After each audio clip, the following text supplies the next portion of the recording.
This is Nationwide 90 FM, owned and operated by Nationwide News Network Limited.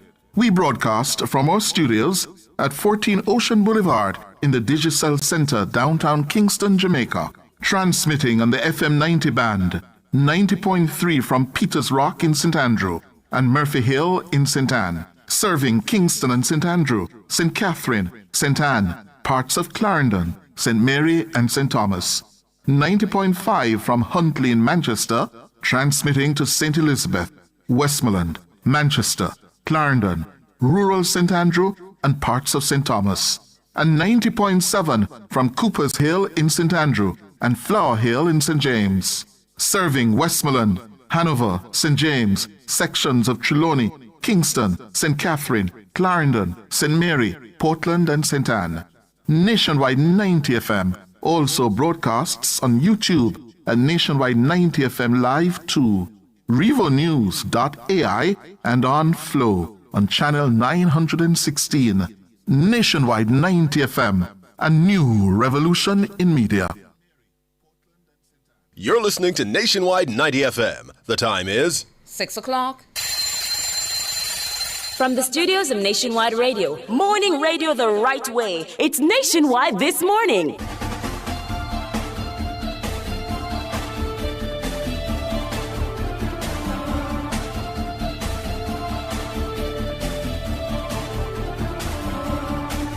A very good morning to you. I'm Tawna Thomas. Coming up in the news at 6 for this morning, Thursday, February 12, 2026. There will be new taxes in the next budget. That's the word from Finance Minister Favour Williams. Governor General Sir Patrick Allen will be the main attraction as he delivers the throne speech at the ceremonial opening of Parliament. Darrell Vaz softens his tone but insists he would repeat actions which saw him cited for breaches by the AG's department. In regional news, Mia Mottley's BLP sweeps all seats in Wednesday's general election in Barbados. In international news, Kim Jong-un selects his daughter as his heir. In the sports report, Wendell Downswell gets plaudits for leading Jamaica to a third appearance at the FIFA Under-17 World Cup. And in business, unemployment falls in the United States. The details after the break.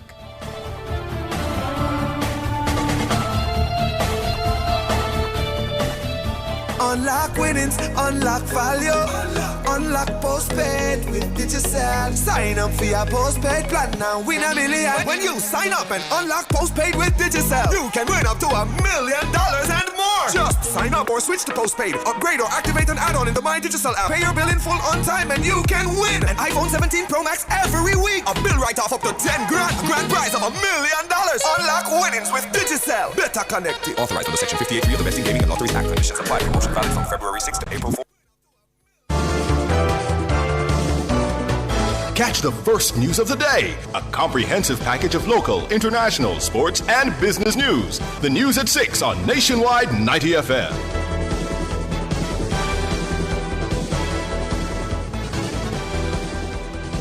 Now to the details.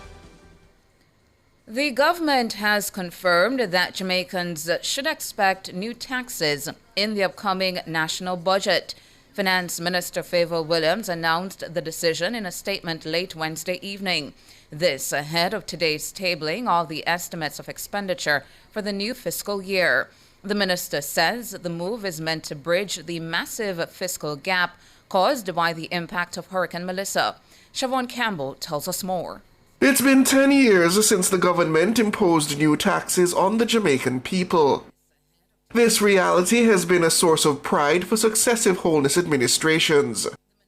The last GLP finance minister to levy a tax package was Audley Shaw. Dr. Nigel Clark famously left office without presiding over a package of tax measures.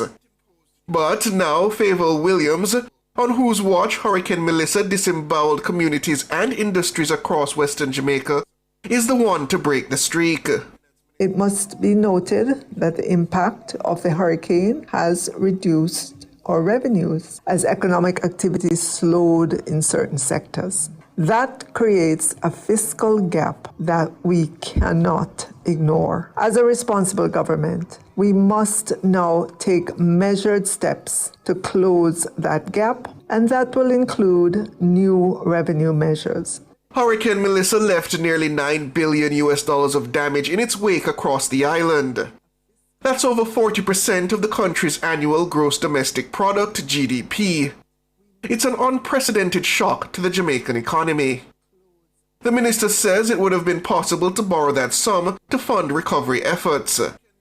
But she says that would be a betrayal of this government's commitment to reduce the national debt. Jamaica has already traveled that path with negative outcomes. We have lived through the debt trap before. Decades of high debt, high interest payments, and limited fiscal space. Over the last several years, through discipline and shared sacrifice, we have reduced our debt and restored credibility. Borrowing will play a role, but it must be strategic, directed towards capital investments that build resilience. In other words, borrowing to build assets that grow GDP and strengthen our ability to repay. As far as possible, recurrent expenses must be financed by recurring taxation revenues. It's unclear what the new revenue measures will be, but Minister Williams sought to reassure the public that fairness will guide their design, with the most vulnerable protected.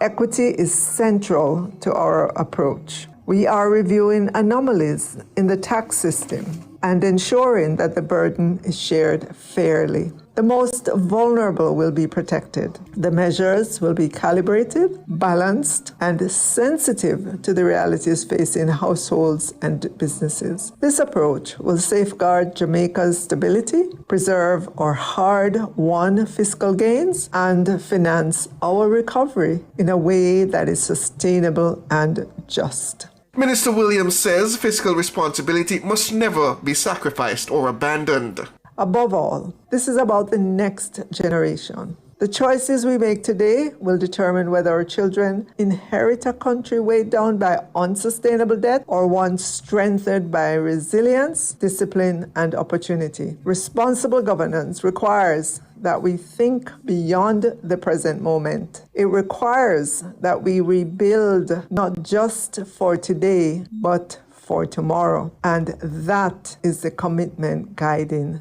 this budget. Siobhan Campbell for Nationwide News.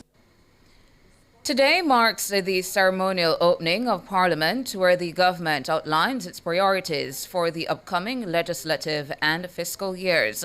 Proceedings are due to begin at 11 a.m. at Gordon House in downtown Kingston, with the throne speech delivered by Governor-General Sir Patrick Allen. The speech is a formal address that opens a new session of Parliament, outlining the government's agenda, policy goals, and legislative priorities for the upcoming session. Later in the day, the House of Representatives will convene for the tabling of the estimates of expenditures for the 2026-2027 fiscal year. This year's budget and a throne speech take on additional importance. It marks the first full look at how the economic and financial fallout from Hurricane Melissa has reshaped government priorities. The Category 5 system ravaged western Jamaica in October last year, causing unprecedented damage. The government is estimated to have spent nearly $1.4 trillion in the current financial year. This takes into account 4 supplementary estimates, with the last 2 budgetary revisions representing additional expenditures for the immediate hurricane relief, totaling $70 billion. Telecommunications Minister Darrell Vaz says he accepts the findings of the Auditor General's Department, AGD, regarding the procurement of 200 Starlink units used to boost the government's response to Hurricane Melissa late last year. Minister Vaz was speaking at the post-cabinet media briefing on Wednesday. My press release stated my position. What I am commenting on now is the commentary that has taken place subsequent to that. My position is very simple. I'm justifying my position while basically paying respect to the AG's department and her for her job that she does. I accept fully what was said by the AG in relation to me getting involved in the procurement. However, what I'm saying is that in a national emergency, I did what I needed to do as Minister of Telecommunications and co-chair of the advisory committee. The Auditor General's report states that Minister Vaz breached the Public Procurement Act based on the approach he took to purchase the units. According to the AGD, it ought to have been the Office of Disaster Preparedness and Emergency Management, ODPEM, and not Minister Vaz to procure the units. In a statement issued in the aftermath of the publication of the report by the AGD, Minister Vaz dismissed the claims against him as uninformed and grossly inaccurate. Notwithstanding the findings of the report, Minister Vaz says he would take the same approach to procuring items in the event of another devastating weather event. I will say it again, if unfortunately next year Hurricane Darrell comes and I find myself in the same position, yes, I will have to get written up again. Extreme times require extreme actions. People suffering, people to be evacuated, search and rescue, can't wait on a procurement process that takes weeks, especially when you have an agency advice that you can go to direct processing. If I didn't do what I did, those starlings would not get into the system for at least 1 month in a national disaster. Darrell Vaz, Minister of Telecommunications.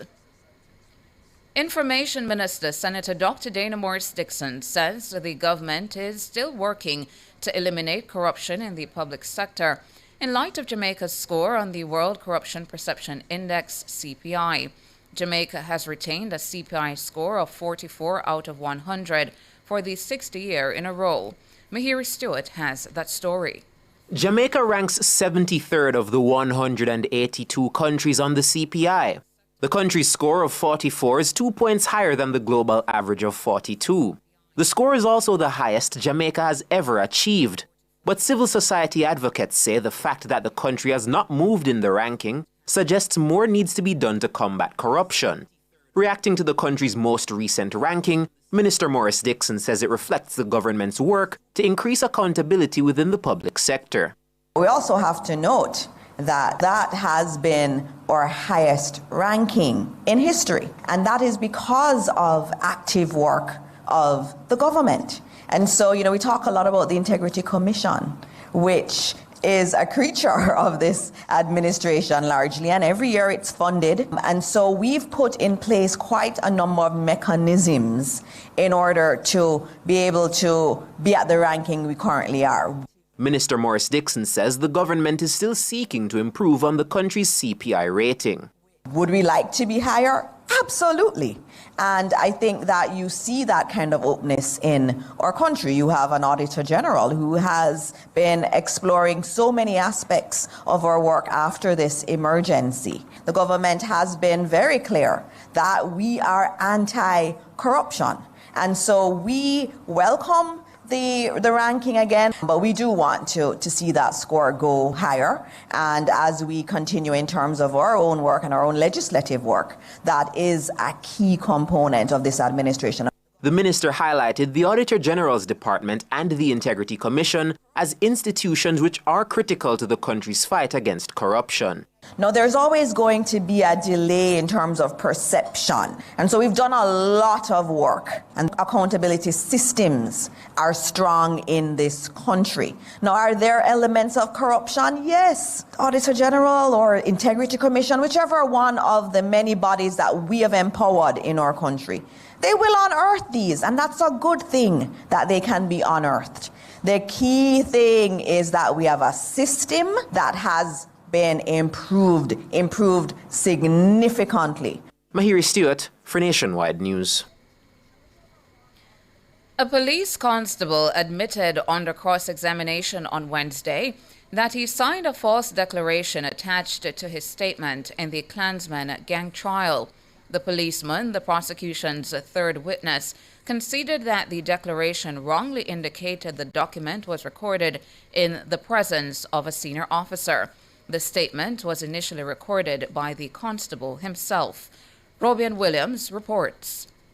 The police constable testified that on the night of August 14, 2017, at about 11:40 p.m., he was on mobile patrol duty with another constable. He received a transmission from police emergency and proceeded to Ripon Road in St. Andrew, where he observed a crowd gathered on the left side of the road across from a nightclub. According to the witness, several spent 9mm cartridges were seen in close proximity to a white Toyota Probox. The constable said he observed a man seated in the driver's seat of the Probox who appeared lifeless with several gunshot wounds to the upper body. He told the court that he spoke with another man at the scene who was bleeding from his left shoulder. The lawman testified that both men were placed in the police vehicle and transported to Kingston Public Hospital, arriving within 5 minutes. The man found in the Probox was later pronounced dead, while the injured man was handed over to medical staff. The witness told the court that after leaving the hospital, he returned to Ripon Road, where the area had now been cordoned off, and a detective corporal was present. During examination in chief, the prosecution sought to have a document shown to the witness for identification purposes. Defense attorneys objected, arguing that the witness had provided no sufficient description of the deceased to support identification. They contended that the photograph was blurry, lacked proper authentication, and had not been adequately disclosed to the defense. They also raised concerns about the absence of evidence regarding lighting conditions at the scene. After further questioning by the prosecution, the trial judge allowed the document to be shown to the witness, but he was unable to recognize it. Under cross-examination, defense attorney Denise Hinson highlighted that approximately 8.5 years had passed since the incident. The witness admitted that he made notes on his cell phone on the night of the incident and later used those notes to assist in preparing his statement. However, he said he could no longer produce the notes, having since changed his phone. He further testified that his original statement, recorded shortly after the incident, was misplaced by the police registry. The witness said he later prepared a reprint of the statement in December 2025 after being contacted by a sergeant.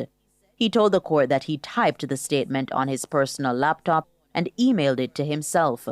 According to the witness, the laptop was later damaged, but the statement remained in his email and was printed in December 2025. Under sustained questioning, the witness admitted that the statement bore a December 2025 date and that he signed a declaration stating that it was recorded in the presence of a sergeant on that date. He conceded, however, that he did not record the statement in the presence of the sergeant and acknowledged that the declaration he signed was false. He further agreed that the sergeant's declaration, which stated that he witnessed the recording of the statement, was also untrue. The witness was later granted permission to check his phone in an effort to locate the email containing the statement. He initially reported that he found only notes and not the email, but later walked back on that position, indicating that he did in fact have the email with the statement. The defense suggested that the constable was lying and requested disclosure of the notes from his phone, as well as the email correspondence between the witness and the sergeant who signed the declaration. The trial continues on Thursday morning with further cross-examination of the witness. Robian Williams for Nationwide News. And that's it for the local segment of the news. Up next, regional and international.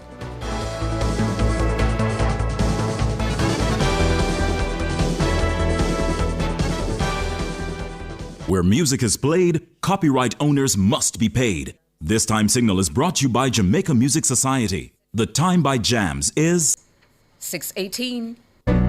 Morning after morning, you've made Nationwide 90 FM part of your routine. So let's take this connection one step closer. Join the Nationwide 90 FM Family Club and be part of it officially on Patreon. Family, amazing family.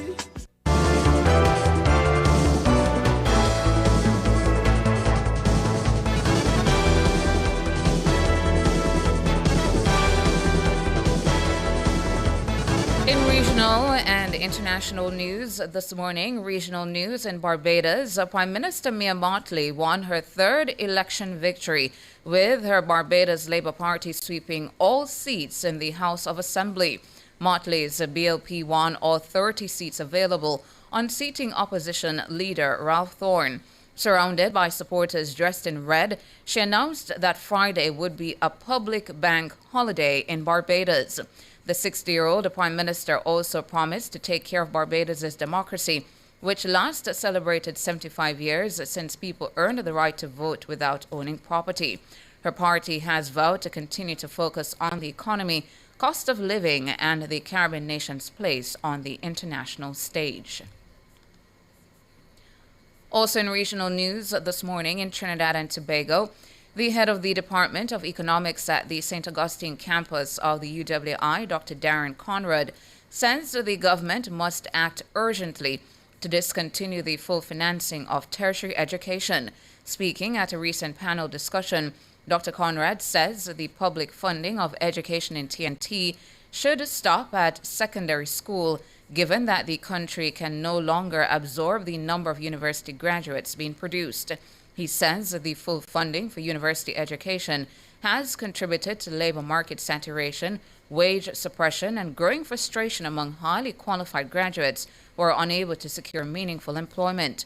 He's warning that the current system is creating a mismatch between the skills produced by universities and the actual needs of the economy, while placing an unsustainable burden on public finances.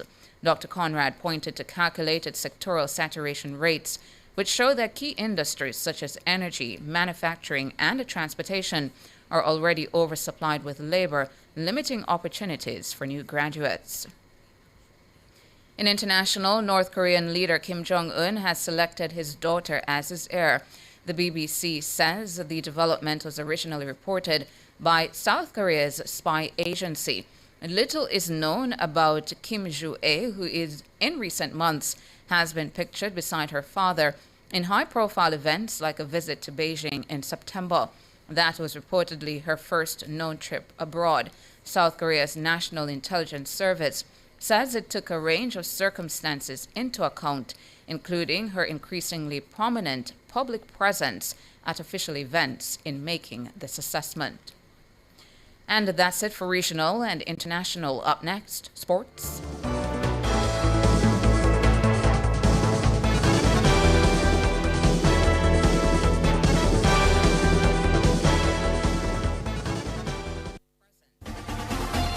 For all your electrical needs, visit ABC Electrical Sales. They stock a wide variety of electrical supplies, including plugs, switches, panel boards, and conduits, plus energy-saving fixtures. ABC Electrical Sales stocks brands like GE, Siemens, Philips, Cutler Hammer, and Allen Bradley. They also offer free island-wide delivery just to suit your needs. Visit them at Shop 8, Hagley Park Plaza, Kingston 10, or call 876-754-3714-5 or 876-754-3825-8. ABC Electrical Sales, for a better choice in the electrical business. Turn up the heat with Hot Listing, Nationwide 90FM's new on-air and online classifieds feature. If you have a car for sale, room for rent, or yard sale come up. If you look at work or need stuff. If you provide a service, make it a Hot Listing, Nationwide 90FM's new on-air and online classified segment. Your listing plays again and again. From morning till evening. You sing it, we play it. You say it once, Jamaica hears it all day, every hour. Contact our sales team now at 876-630-1210 or sales at nationwidenewsnetwork.com. Hot Listings on Nationwide 90FM, a new revolution in media.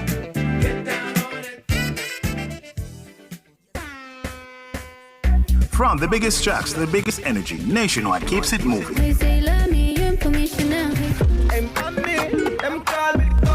If you love the vibes, come and lock in with us for real.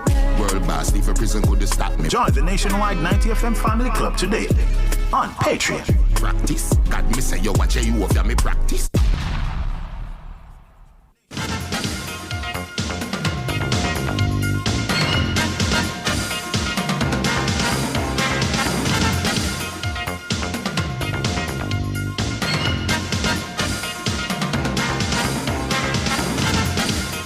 Time now for your morning sports. Jamaica will be among the 48 countries which will line up at the FIFA Under-17 World Cup Finals in Qatar in November.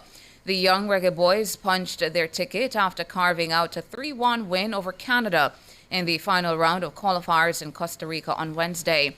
Jamari Nolan, Jerome Lyle, and Jaheim Bennett were the goal scorers for Jamaica, who will be attending the Under-17 World Cup for a third time. They first did so in 1999 in New Zealand and in 2011 in Mexico. Former Reggae boy Wendell Downswell has been the head coach on all three occasions. President of the Jamaica Football Federation, Michael Ricketts, was overjoyed.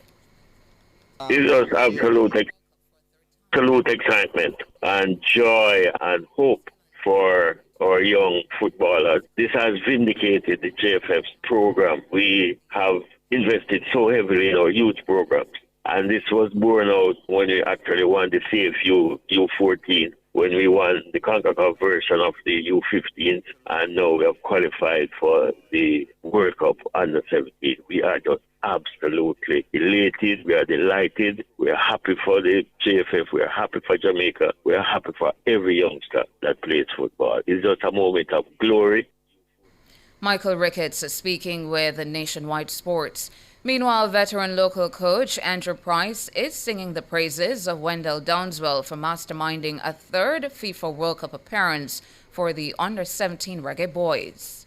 Oh, without a doubt, Coach Downswell's record speaks for itself. You know, to actually go to 3 World Cups at 3 different eras of his career, you know, early 2000, then late 2000, and now in 2026. So, you know, you have to give him a lot of credit. He has been around long enough. He knows the nuances of the game, how to qualify teams to the World Cup and how to get to the World Cup. And I'm sure his involvement with the team. And I must say that credit must be given to the entire coaching staff, because for this particular team, they didn't have the amount of resources. Meanwhile, Price says all energies must now be directed to the senior Reggae Boys ahead of their FIFA World Cup playoff in March. I think that should be the modus operandi for the entire national program, to compete and qualify for all World Cup at the different age groups and the different sexes. That should be our mission going forward, that every time there's a World Cup, Jamaica should be participating in one of those World Cups. Andrew Price. Finally, in your morning sports, Homewood Technical and Manchester High booked their spots in the Issa Rural Under-19 Boys Basketball Finals following commanding semi-final wins on Wednesday. Playing on their home court, Homewood Technical defeated Knox College 100-70, completing a 2-0 sweep of their best-of-3 semi-final series. Melvin Ragu led the charge with 21 points, while Denrick Jenkins added 18 in a strong all-round team effort. Despite the loss, Knox's Tajay Leslie produced a sensational individual performance, pouring in a game-high 49 points to keep his team competitive. In the other semi-final, Manchester High secured their place in the championship round with a decisive 71-35 victory over Herbert Morrison Technical. Shavar Bogle led Manchester with 25 points, while Samuel Smith delivered a dominant double-double performance with 18 points and 14 rebounds.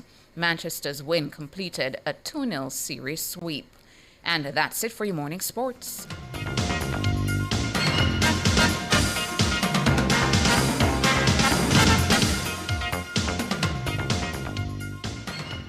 Are you ready to turn your sales and marketing skills into high earnings? Nationwide 90FM is searching for business development executives to help us grow our business and build lasting client relationships. If you have experience across all stages of the sales cycle and possess strong communication, negotiation, and time management skills with a proven sales track record, this opportunity is perfect for you. Join our team and work with the top corporate brands, media agencies, and of course, our on-air personalities. Enjoy networking opportunities, professional growth, and competitive commissions. Ready to take the next step? Send your resume to hr@nationwidenewsnetwork.com today.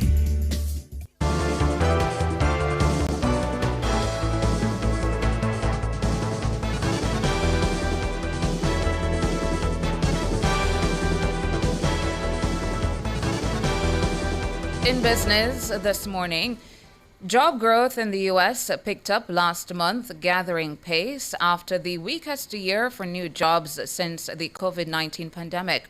The Labor Department said employers added a greater than expected 130,000 jobs in January, helping nudge the unemployment rate lower to 4.3%. The figures could help ease fears about the health of the job market after last year's sharp slowdown, as firms wrestled with the changes, including major cuts to government spending, tariff uncertainty, and an immigration crackdown. The U.S. added just 181,000 jobs in 2025, according to the latest data, even weaker than previously reported. The White House has pushed back against concerns, arguing the slowdown in population growth as a result of its immigration policies has reduced the number of jobs the U.S. needs to create each month, a theory supported by many economists. At the same time, however, President Donald Trump has been leaning on the U.S. Central Bank, the Federal Reserve, to cut interest rates to boost the economy. Now, Russia has ordered a block on WhatsApp as the Kremlin continues to tighten restrictions on messaging applications. Meta-owned WhatsApp said the move aimed to push more than 100 million of its app users in Russia to a state-owned surveillance app. Kremlin spokesman Dmitry Peskov told the BBC that the decision had been made due to Meta's unwillingness to comply with the norms and the letter of Russian law. He has said Meta could resume operations if it complies with the law and enters into dialogue. Asked whether authorities were trying to force Russians to use the state-developed Max app, Peskov said the national messenger is an available alternative for Russians. Telegram is highly popular in Russia and said to be widely used by its forces in Ukraine. Pro-war bloggers have complained that the move was hampering communications on the ground. In foreign exchange trading, the Jamaican dollar has lost 15 cents and will open trading against the benchmark US dollar, selling for an average $157.01. Against the Canadian, the Jamaican has gained 86 cents and will open selling for an average $115.33. And finally, the Jamaican dollar has lost 95 cents and will begin trading for an average $214.11 against the British pound. That's it for business this morning.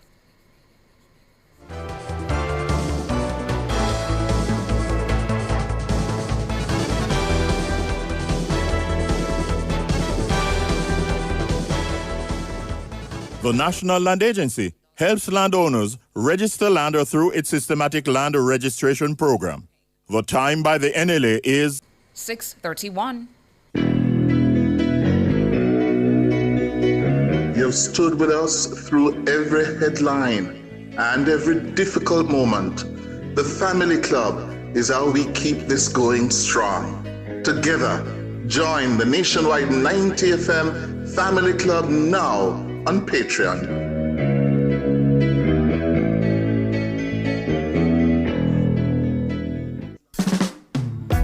Them have a voice here, and it matters. The Family Club helps us to keep giving young people the mic. If you believe in that, join the nationwide 90 FM Family Club today on Patreon. Hey yo, me is a youth, no in a hurry. Me love me chick.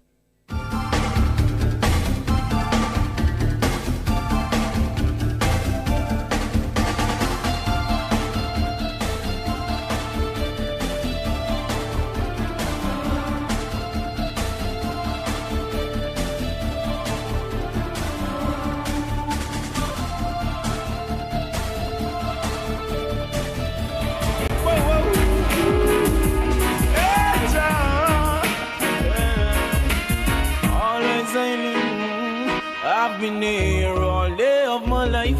Works good and queer, I behold with my sight. Some will share, others do as they like. Some you flesh them watch here with them fork and knife. Some don't care, their heart is like ice. After kill and under them rejoice, but I'm holding firm. Every man deserves to earn. Jaja come a plan with success, holding firm. Every man deserves to earn. You won't think I'm the mess. You say I'm rude, it's an attitude, yeah. I don't choose, I don't lose, so go on your way. Money is the order of your day. Choosing your wealth, that won't stay. Want to come to prove, I don't choose. And then it's me and I love me include. Every obstacles I am move. Yeah, it's I put all on earth and reprove. Holding firm, every man deserves to earn. Jaja crown our plans with success. Holding firm, every man has his turn. You won't think I'm the mess. I see your brother make a call and you turn and get vexed. Oh, hear you no hear, but I neglect you and neglect I'm too bad. Tell me how you treat, have me watching you with your works of deceit. In your heart, do you feel complete? All the cake, all I eat you go eat, holding firm. Every man has its turn. Jaja come no plans with success. I'm holding firm. Every man deserves to earn. Jaja come no plans with success. Holding firm. Every man deserves to earn. Jaja come no plans with success. Holding firm. Every man has his turn. You won't see the goodness.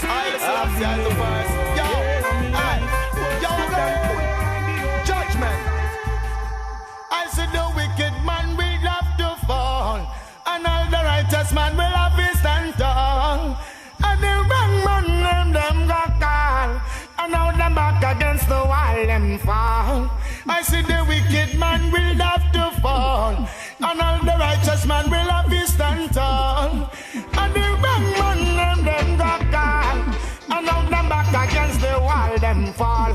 Long time if you want them and they never want listen. Tell them not this the man will get the blessing. Listen to the birds when you hear them a sing. Listen to the leaves all on the tree limb. Watch all the fishes in the sea when them swim. Every living thing have become hail the king. And all the water from the spring, me sing, hey. Say all the wicked man will have to fall, and all the righteous man will have his stand tall. Good morning, good morning, good morning. A very good morning to you.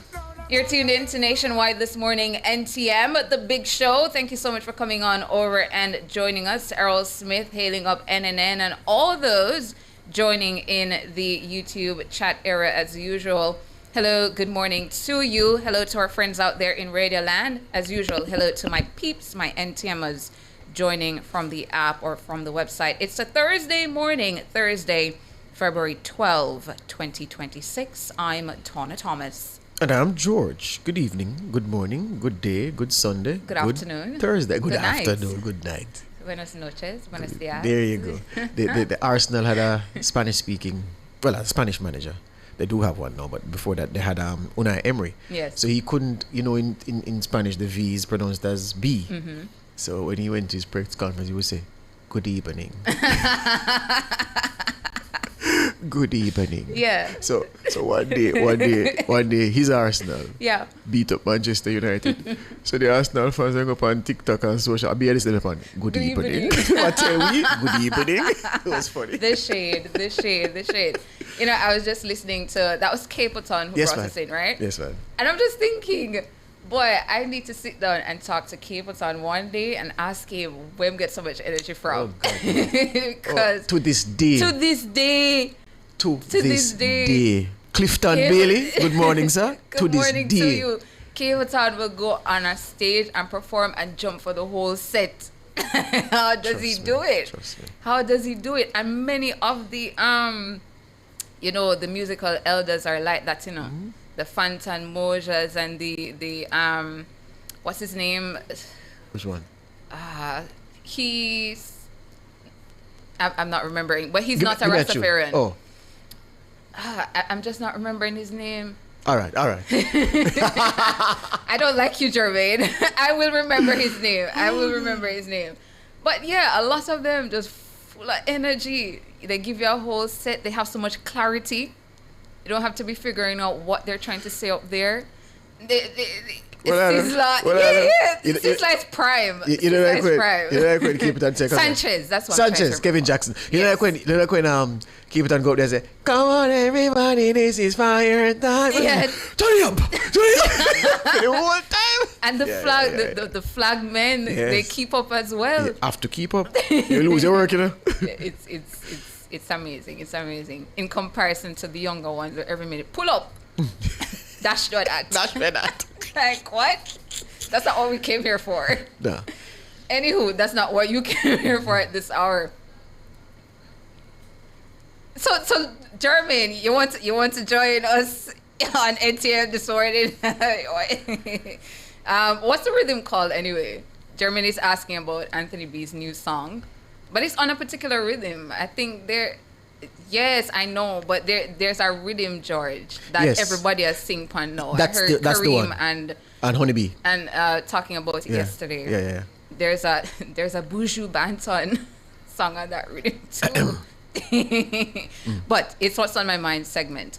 And on my mind this morning, as usual, many of you who are familiar with this space know that annually I do take the time, George and listeners, to go back to the throne speech and review it, make some checks to see what has been done, what is advanced, what timelines have been met, and what has stalled or not been done.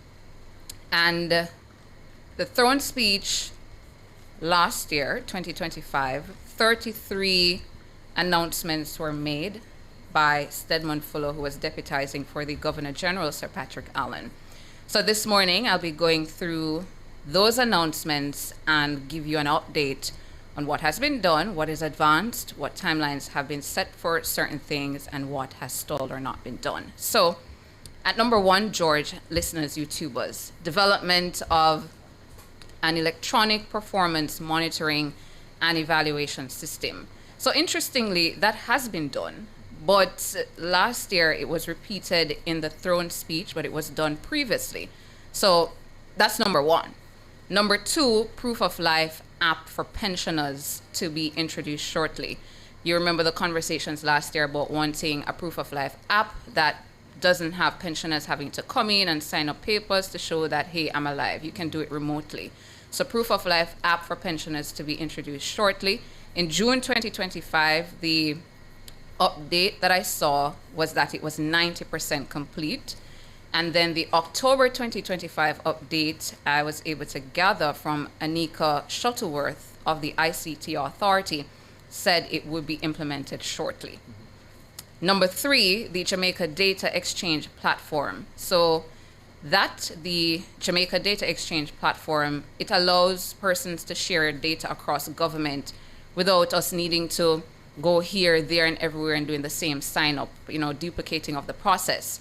So the update that I got from Anika Shuttleworth for October 2025 as well was that was coming soon. That was what was placed on the table in a podcast she did over at the Ministry of Finance with Suzel in October 2025. Number four, modernizing parliamentary operations with legislation management information system to streamline bill and document management. Information seen about this system, George and listeners, goes back as far as 2020 based on my research. I'm not seeing any information to suggest this was rolled out, so for me this is outstanding. Phase 2 of pension reform intended, among other things, to allow the unlocking of contributions in specific circumstances, for example, terminal illness or financial hardships. That is outstanding based on my review. Number 6, Portmore Resilience Park, scheduled for completion by 2025-2026. That has been placed as advanced. We all know that construction is underway for the Portmore Resilience Park. Number 7, Montego Bay Perimeter Road, on track for completion by May 2026. That, of course, for lots of you watching the news, know that is advanced. Construction of Rio Cobre Water Treatment Plant to begin by March 2025. That's done. The construction did start, so that's underway, and the timeline for completion is May 2027. At number 9, update to the Firearms Act in relation to our framework plea negotiations. That is outstanding based on my research. Update on Proceeds of Crime Act, outstanding. Update on Fingerprint Act, outstanding. At number 12, comprehensive reform of criminal justice system. At least one aspect is completed in relation to expungement. We saw that very recently on the floor of Parliament. Number 13, Western Child and Adolescent Hospital to be completed. We know of that very well as well. Construction underway, so that is advanced. Tobacco Control Bill before a joint select committee and to be debated soon, so advanced as well. Number 15, expansion of PATH. May 2025 update, 3,100 new families added at that time and would start receiving support, so expansion of PATH in that aspect done. Child rehabilitation and reintegration strategy to be launched. I'm not seeing any information on that, so persons could advise, but for me, that is outstanding. The Jamaica Teaching Council bill, that's a very common one, features in the news quite often, passed in the Senate in April 2025, so that for me goes in advanced. Southern Plains Agricultural Development Project set to come on stream in September 2026, so right here, advanced. Essex Valley Project, that one very recently as well, done. We saw the ceremonial opening of that facility in St. Elizabeth. Agriculture Wardens Program, another one that is featured commonly in our news bulletins, done as well. Amendments to the Prairie Larceny Act, done. That was June 2025. Replacement of Plant Quarantine Act, that's number 22, outstanding. 23, $3 billion, 100 buses, that's done. 93. The transport minister often came into the, media space, public space, speaking about that. So that's done. Bus after bus after bus. We'll remember that for real. So 93 June or July 2025. So 93 came into country in June and July 2025, 7 in August 2025. The St. Thomas Judicial Court Complex. We know of that one very well as well. Done.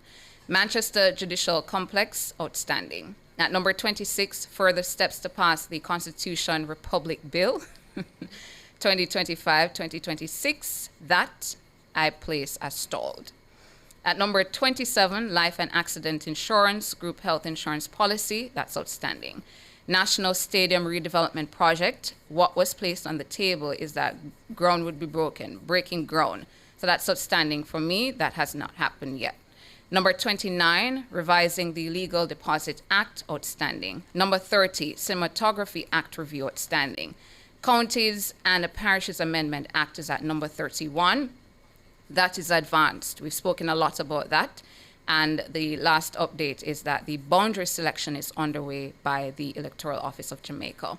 Number 32, reconstruction of ODPEM. That featured in one of your What's on My Minds about the review that was done, and we know that a new person is at the head of that agency. And at number 33, a reform of PATH. That is indeed advanced. We've heard the Minister of Labor and Social Security come on Nationwide this morning, for example, and speak to the consultations that are now underway in relation to the PATH program. So that's at number 33. I would say, George, in all, a good year. How many? Advanced? Yeah. I'm going to do the tally of how many advanced, how many done. Because why I didn't want to do a percentage this year is because some of them only had like timelines. Right. Some of them only had timelines. For example, the Rio Cobre water system just had a timeline. So I didn't want to do a done versus a advanced versus a stalled or not done this year. But overall, you're seeing where in a lot of instances, work is underway in relation to what was announced, or in many cases, the projects have been completed. On the legislative side, though, that is where I'm seeing a fall down in things. Yeah, there is a lag in terms of the legislative agenda. Many of the things that were announced about amendments to this or review of that have still not reached the parliamentary floor.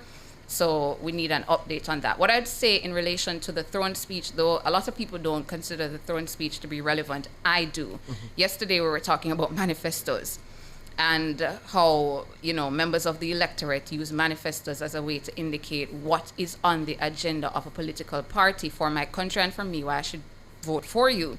It's the same thing with the throne speech. After a government, is elected and they're there and a throne speech is presented, it sets out an agenda, and that's something for you to follow in a financial year, a parliamentary year, about what a government intends to do.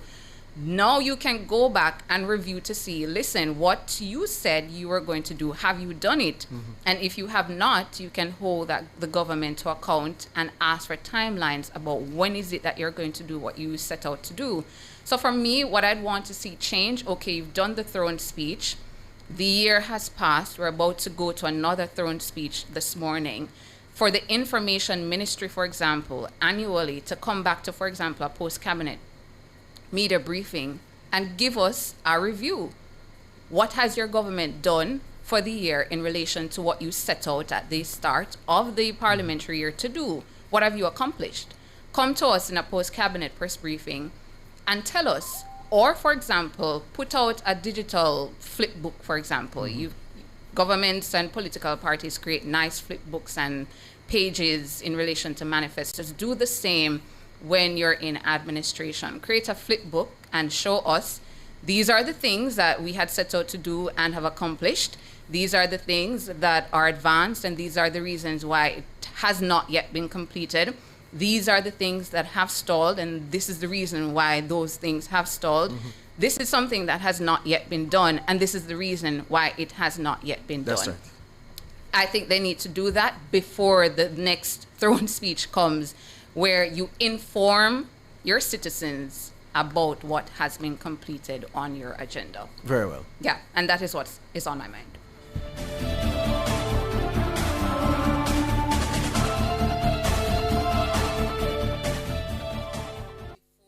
TransJam Highways is having a 50% Valentine's Day discount on T-Tac packages.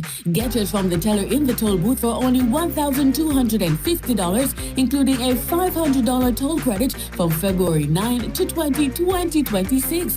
Got you quicker with a T-Tag every time on TransJam Highways.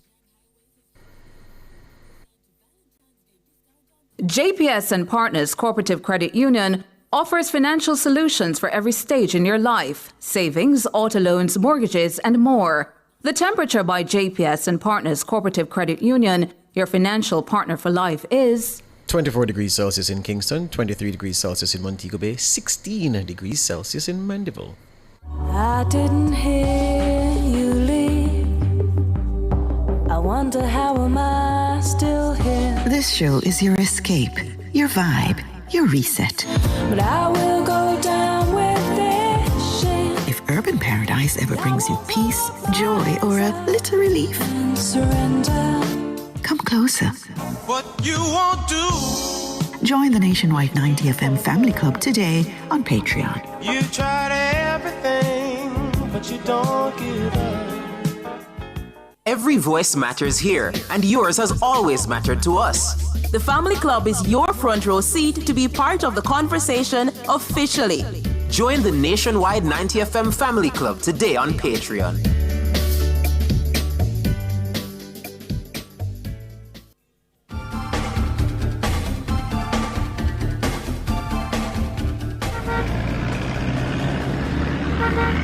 Time now for Street Smarts 1 with Ludlow McLean. Good morning, Ludlow.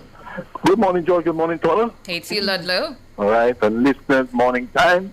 It's well, it's not bright, but it's not sunny, but it's fairly bright. But the roadways have been busy this morning.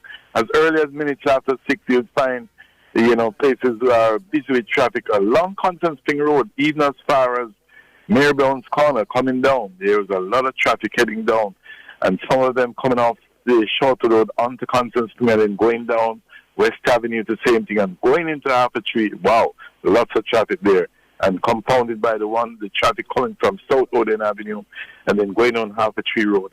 Waterloo wasn't so bad. It's not too bad right now. It's building as they make it across the Trafalgar Road, and you won't have much of a problem going across Trafalgar Road at this time. Northside Boulevard, Albert Road, going out to Chelsea, but I can tell that Chelsea is building because Half a Tree road traffic is heading. Some of it is heading on to Chelsea Avenue and then going further down to Oxford Road. Oxford Road in both directions, fairly steady at this time, with movement, and going further down past Beechwood Avenue, it's not too bad either. But as you go across to Retirement Road, you'll see a number of vehicles heading onto Half a Tree Road, and some of them making it onto Olop Road and further down towards Flight Road. So it's building as the morning progresses. progressive. So let's see what happens by the time we get to our second report. So I'm taking it back into the studios then. Thank you, Ludlow. Ludlow there with Street Smarts 1. Up next, Word of the Day.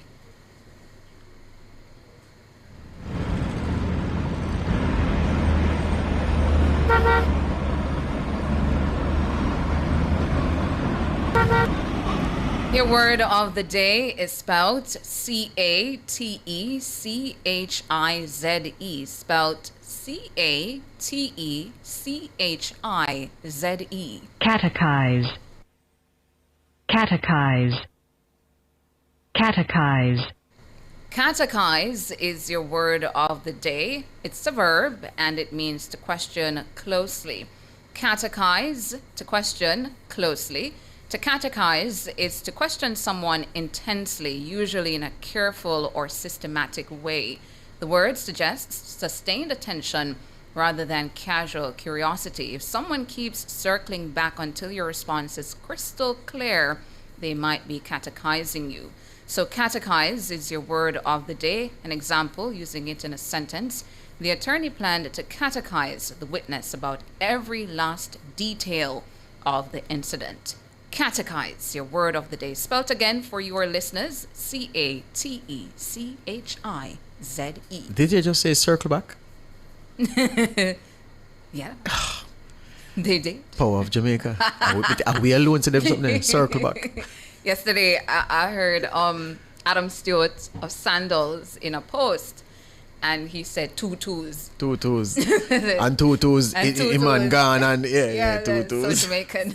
Yeah, but catechize is your word of the day. To question closely. It's a verb. All right, we'll circle back and cover the news at 7. Very well. Going to our features at the top of the hour of the news.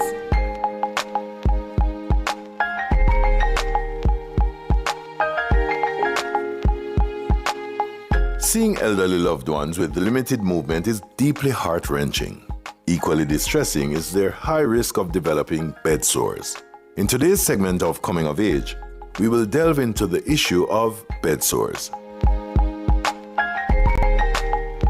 Bed sores occur when pressure reduces or cuts off blood flow to your skin. This lack of blood flow can cause a pressure wound injury to develop in as little as 2 hours. They primarily affect individuals who are immobile for extended periods, such as those bedridden or using wheelchairs. People with thinner skin and limited mobility are especially susceptible to these sores, which affect about 2.5 million Americans annually. Bed sores can develop anywhere on the body, but they are most common in areas where bones are close to skin, such as the buttocks, back, elbows, ankles, hips, shoulders, heels, and the tailbone. These sores form when sustained pressure cuts off blood flow to the skin, causing skin cells to die and ulcers to develop within 2 hours. The complications of bed sores can be severe, including life-threatening infections like cellulitis and septicemia. In extreme cases, sepsis or amputation may be necessary. According to the Cleveland Clinic, bed sores lead to over 24,000 deaths globally each year. Non-surgical treatments for bed sores involve cleaning the wound with soap and water or saline and covering it with special medical dressings such as hydrogel, hydrocolloid, alginates, or foam dressings. For severe ulcers, a procedure called debridement, which is the removal of dead tissue from the area. This procedure can be done surgically or with ointments that dissolve dead tissue, often with local anesthesia to numb the area. Symptoms of bed sores include soreness, swelling, changes in skin color or texture, pus-like drainage, and areas that feel unusually cool or warm to the touch. Medications for bed sores may include antibiotics, non-steroidal anti-inflammatory drugs, NSAIDs, and pain relievers. If warning signs of a bed sore appear, repositioning to relieve pressure is crucial. To help prevent bed sores, maintain overall skin health by promptly cleaning soiled areas with warm, not hot, water and soap. Moisturize dry skin and ensure it stays warm and dry, as excessive moisture can lead to skin infections. Consume a well-balanced diet and drink 8 to 10 cups of water daily to stay hydrated and support proper blood circulation, which helps prevent sores. Exercise daily if possible. If immobile, ask caregivers to move your limbs to promote circulation gently.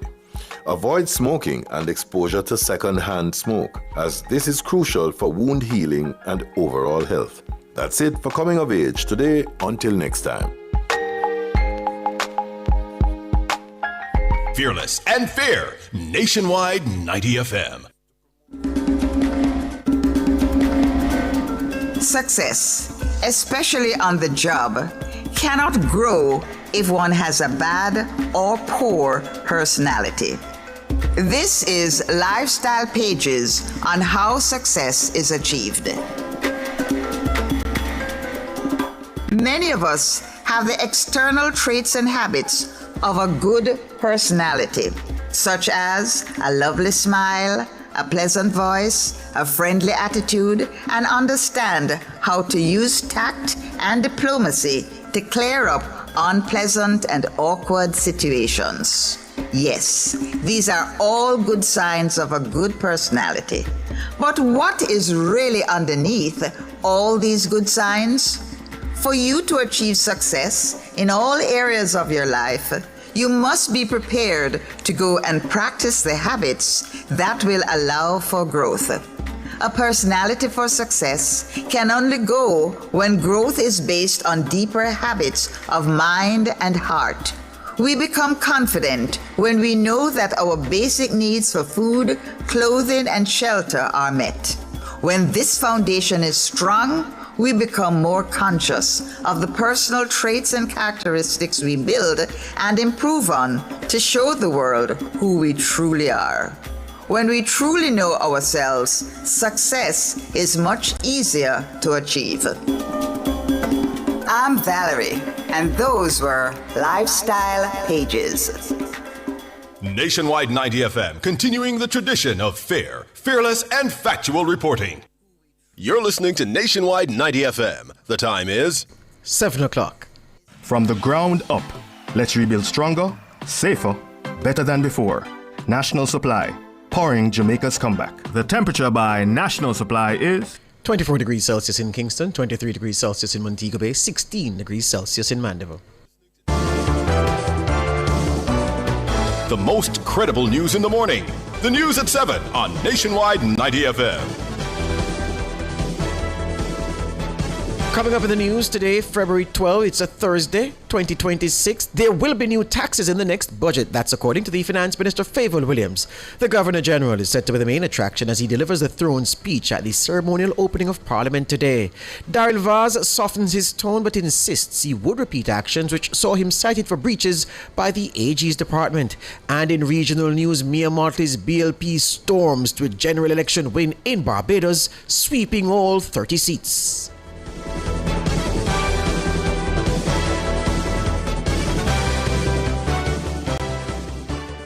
News at 7 is brought to you by Hanes Underwear. Cool, comfortable clothing all day long. If it's news, it's got to be Nationwide 90 FM. Now to the details. The government has confirmed that Jamaicans should expect new taxes in the upcoming national budget. Finance Minister Favour Williams announced the decision in a statement late Wednesday evening. This ahead of today's tabling of the estimates of expenditure for the new fiscal year. Minister Williams says the move is meant to bridge the massive fiscal gap caused by the impact of Hurricane Melissa. Chevron Campbell tells us more. It's been 10 years since the government imposed new taxes on the Jamaican people. This reality has been a source of pride for successive Holness administrations. The last GLP finance minister to levy a tax package was Audley Shaw. Dr. Nigel Clark famously left office without presiding over a package of tax measures. But now Favour Williams, on whose watch Hurricane Melissa disemboweled communities and industries across Western Jamaica, is the one to break the streak. It must be noted that the impact of the hurricane has reduced our revenues as economic activity slowed in certain sectors. That creates a fiscal gap that we cannot ignore. As a responsible government, we must now take measured steps to close that gap, and that will include new revenue measures. Hurricane Melissa left nearly $9 billion of damage in its wake across the island. That's over 40% of the country's annual gross domestic product, GDP. It's an unprecedented shock to the Jamaican economy. The minister says it would have been possible to borrow that sum to fund recovery efforts.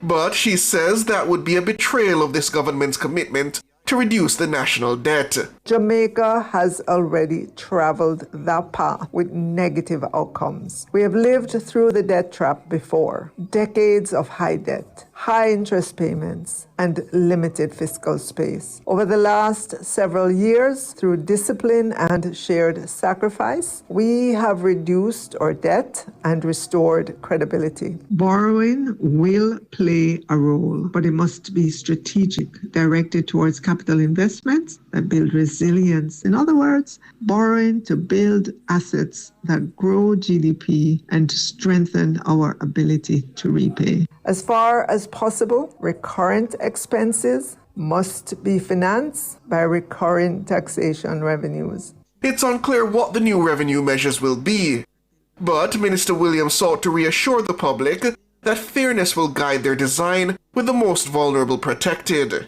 Equity is central to our approach. We are reviewing anomalies in the tax system and ensuring that the burden is shared fairly. The most vulnerable will be protected. The measures will be calibrated, balanced, and sensitive to the realities facing households and businesses. This approach will safeguard Jamaica's stability, preserve our hard-won fiscal gains, and finance our recovery in a way that is sustainable and just. Minister Williams says fiscal responsibility must never be sacrificed or abandoned.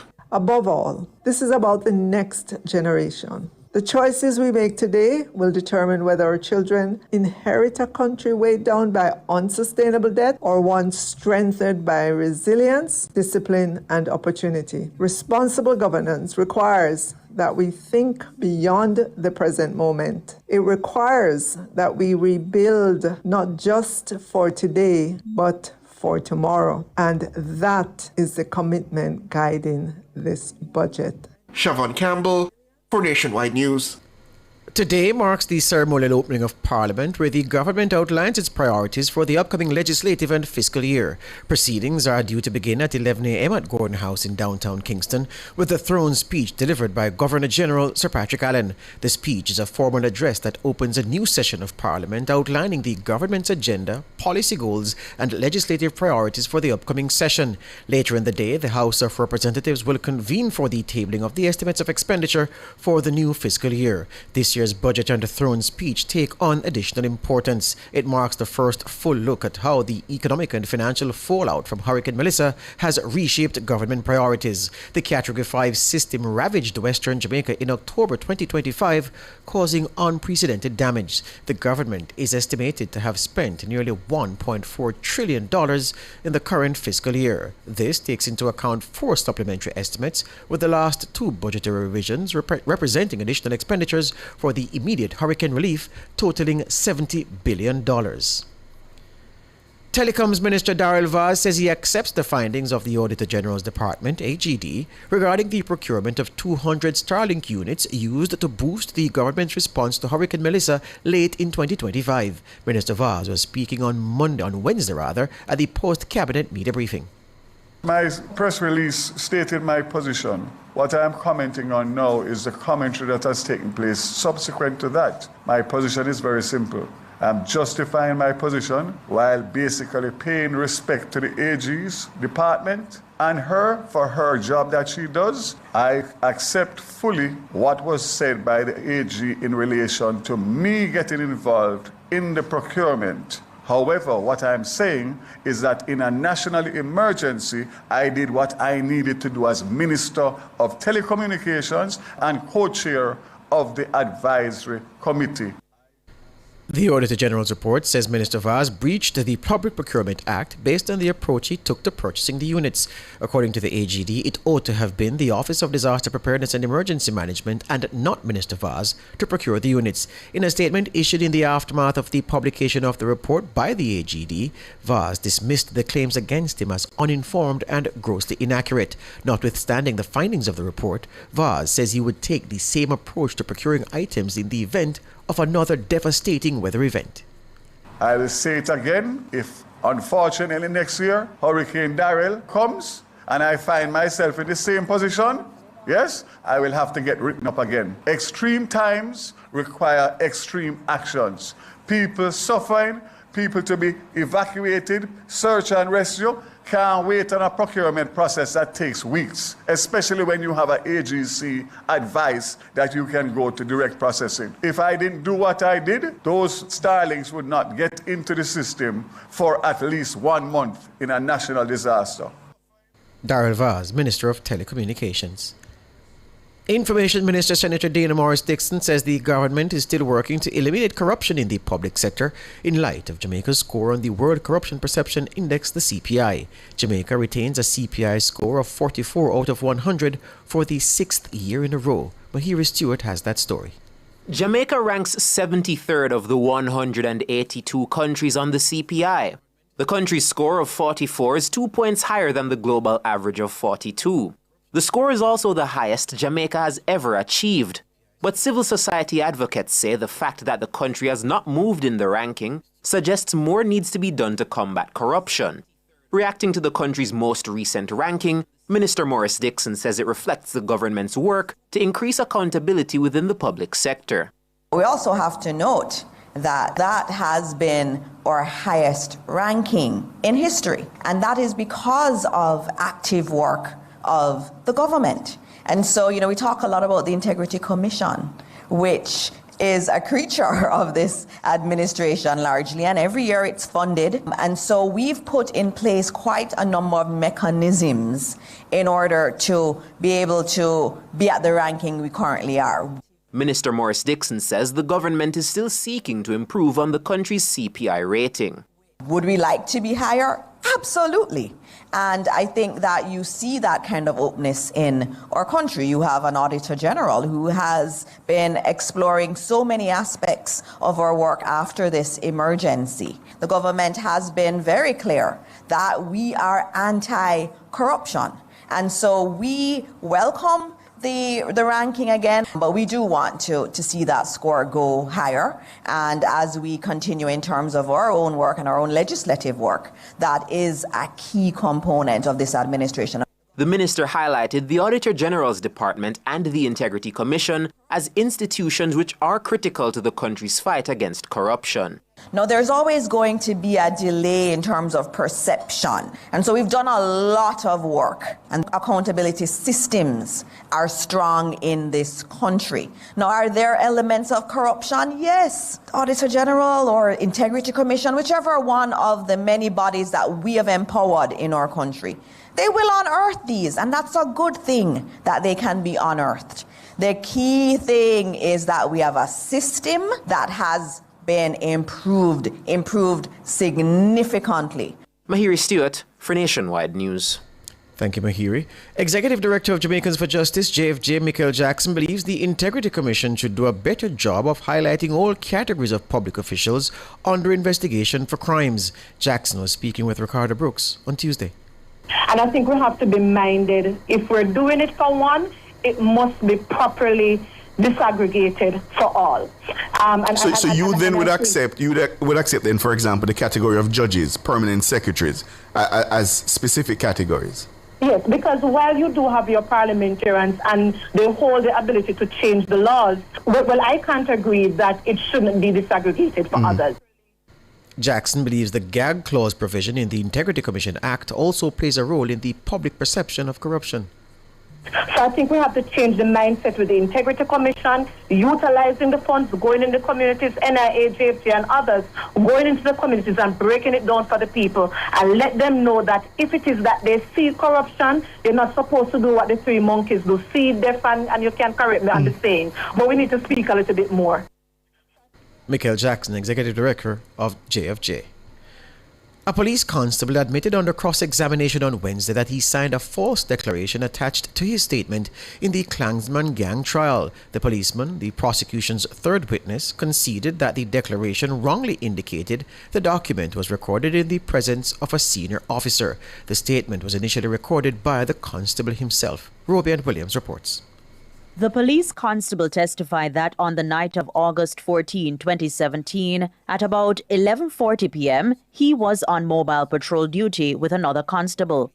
He received a transmission from police emergency and proceeded to Ripon Road in St. Andrew, where he observed a crowd gathered on the left side of the road across from a nightclub.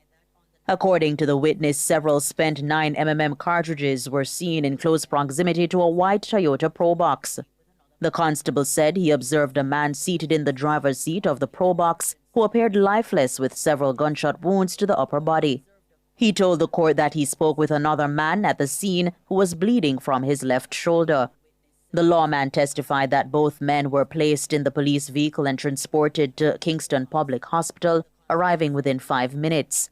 The man found in the Probox was later pronounced dead, while the injured man was handed over to medical staff. The witness told the court that after leaving the hospital, he returned to Ripon Road, where the area had now been cordoned off, and a detective corporal was present. During examination in chief, the prosecution sought to have a document shown to the witness for identification purposes. Defense attorneys objected, arguing that the witness had provided no sufficient description of the deceased to support identification.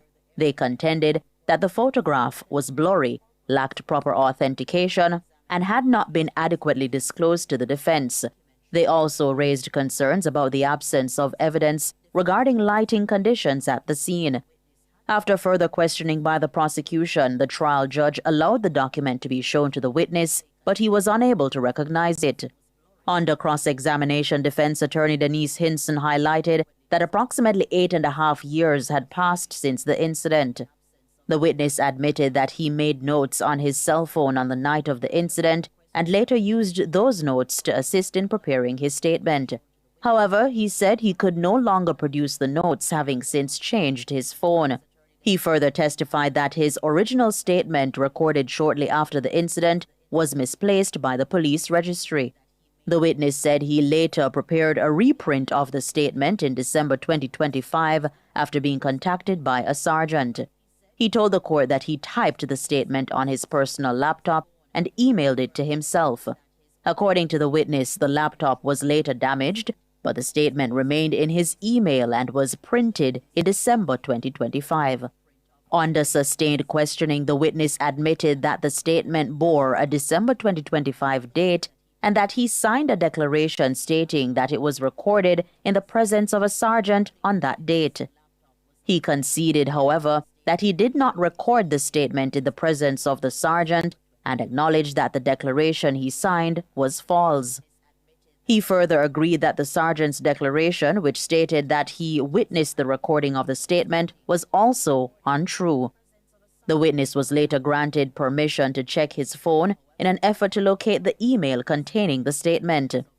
He initially reported that he found only notes and not the email, but later walked back on that position, indicating that he did in fact have the email with the statement. The defense suggested that the constable was lying and requested disclosure of the notes from his phone, as well as the email correspondence between the witness and the sergeant who signed the declaration. The trial continues on Thursday morning with further cross-examination of the witness. Robian Williams for Nationwide News. Well, it's just time for regional news. In Barbados, Prime Minister Mia Mottley won her third election victory, with her Barbados Labour Party sweeping all seats in the House of Assembly. Mottley's BLP won all 30 seats available, unseating opposition leader Ralph Thorne. Surrounded by supporters dressed in red, she announced that Friday would be a public bank holiday in Barbados. The 60-year-old Prime Minister also promised to take care of Barbados' democracy, which in 2025 celebrated 75 years since people earned the right to vote without owning property. Her party has vowed to continue to focus on the economy, cost of living, and the Caribbean nation's place on the international stage.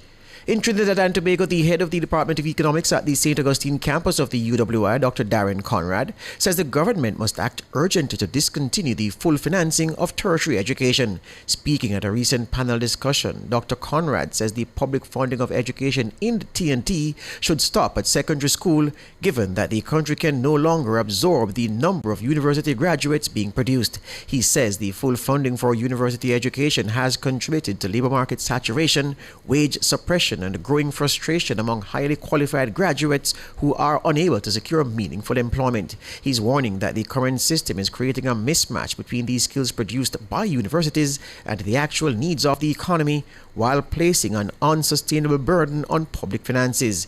He pointed to calculated sectoral saturation rates, which show that key industries such as energy, manufacturing, and transportation are already oversupplied with labor, limiting opportunities for new graduates. That's the news. News at 7 was brought to you by Hanes Underwear. Cool, comfortable clothing all day long.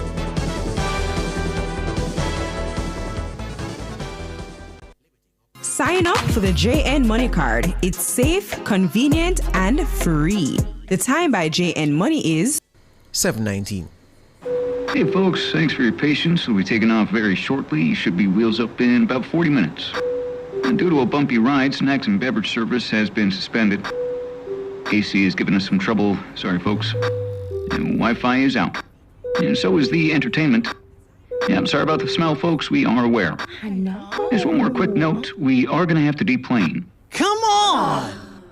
We're like the plane ride that isn't a nightmare. CG United Insurance. Good like that. You've stood with us through every headline and every difficult moment. The Family Club is how we keep this going strong. Together, join the nationwide 90 FM Family Club now on Patreon.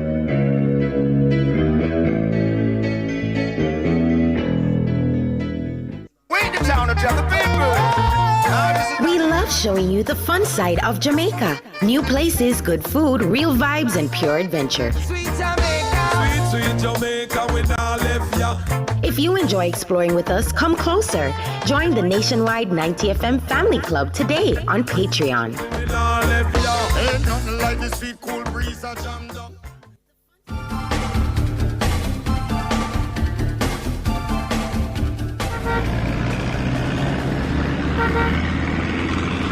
Time now for Street Smarts 2 with Ludlow McLean. Good morning, Ludlow. Good morning, George, and everyone listening, our visitors, everyone, our transport operators, stakeholders. You know, George, my first report, I indicated that it was a cool morning, but now it's bright and sunny, and lots of vehicles are all over.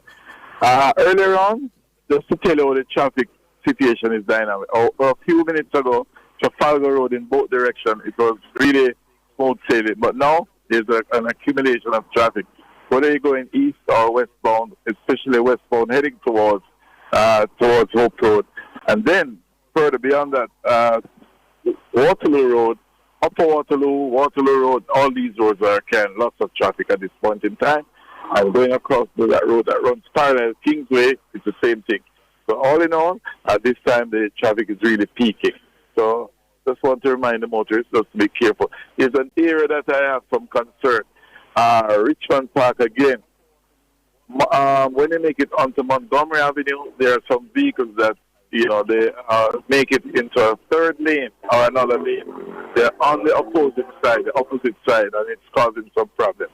I wish the police officers were there to catch a few of them. That's Montgomery Avenue that takes you to Queens Avenue. And a similar thing happens also on Wood Glen that takes you onto Hagley Park Road. They just don't have the patience, I believe, the motorists. So we would like the authorities to look at those things. All right? It's our second report. We take you back to the studios. Over to you, George. Thank you, Ludlow. Ludlow there with Street Smarts 2. Up next, front page.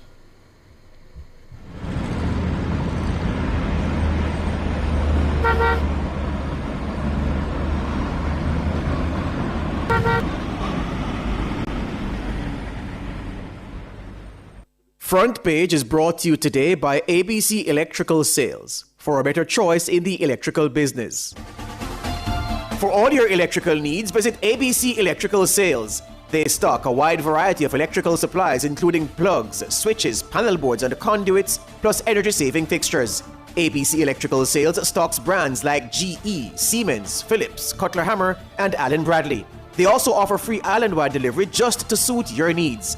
Visit them at Shop 8, Hagley Park Plaza, Kingston 10, or call 876-754-3714-5 or 876-754-3825-8. ABC Electrical Sales, for a better choice in the electrical business.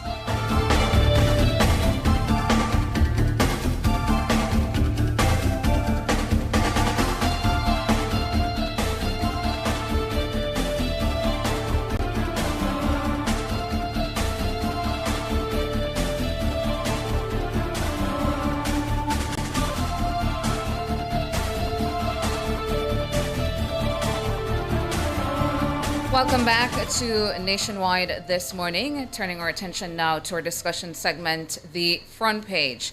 Now, the government has confirmed that Jamaicans should expect new taxes in the upcoming national budget. Finance Minister Favour Williams announced the decision in a statement late Wednesday evening. This ahead of today's tabling of the estimates of expenditure for the new fiscal year. The minister says the move is meant to bridge the massive fiscal gap caused by the impact of Hurricane Melissa. And the Minister of Finance and the Public Service, Favour Williams, joins us now. Good morning to you. Hi, good morning. Good morning to your listeners as well. Thank you so much for joining us here on Nationwide this morning. Minister, you spoke of a massive fiscal gap. If you could talk to our listeners about what that figure is. I know last year, in the aftermath of Hurricane Melissa, you spoke to a lot of revenue that the government gave up so that, for example, persons could bring in items without having to face import duties and all of that. What sort of fiscal gap are we looking at? All right, so let me define what the fiscal gap is. It occurs when you look at the revenues that you are expected to get from the normal economic activity of the country, plus one-offs that you may get, by selling an asset or by any other activity. And then you look at the expenditure, that you must do for salaries, for all the programs that are there, PASS, school feeding, and the myriad of programs that we have and that we cannot stop. We have to continue those programs. Then you also look at your interest expense that you have to pay on existing debt and new debt that you're expected to take on as you make these projections. And then revenues and grants minus expenditure, including your capital spending, brings you to what's called the fiscal balance, and whether it's a surplus or deficit, that will result from that number. And so as we close this fiscal year, based on our projections, this fiscal year will close at the end of March. We are expecting that the fiscal deficit will be about $123 billion. For the new fiscal year and looking into the midterm, meaning over the next 3-4 years, for the next immediate one, we're looking at a deficit of about $185 billion. So we have to take steps to bring on board some additional recurrent revenues to deal with the recurrent expenses that we have.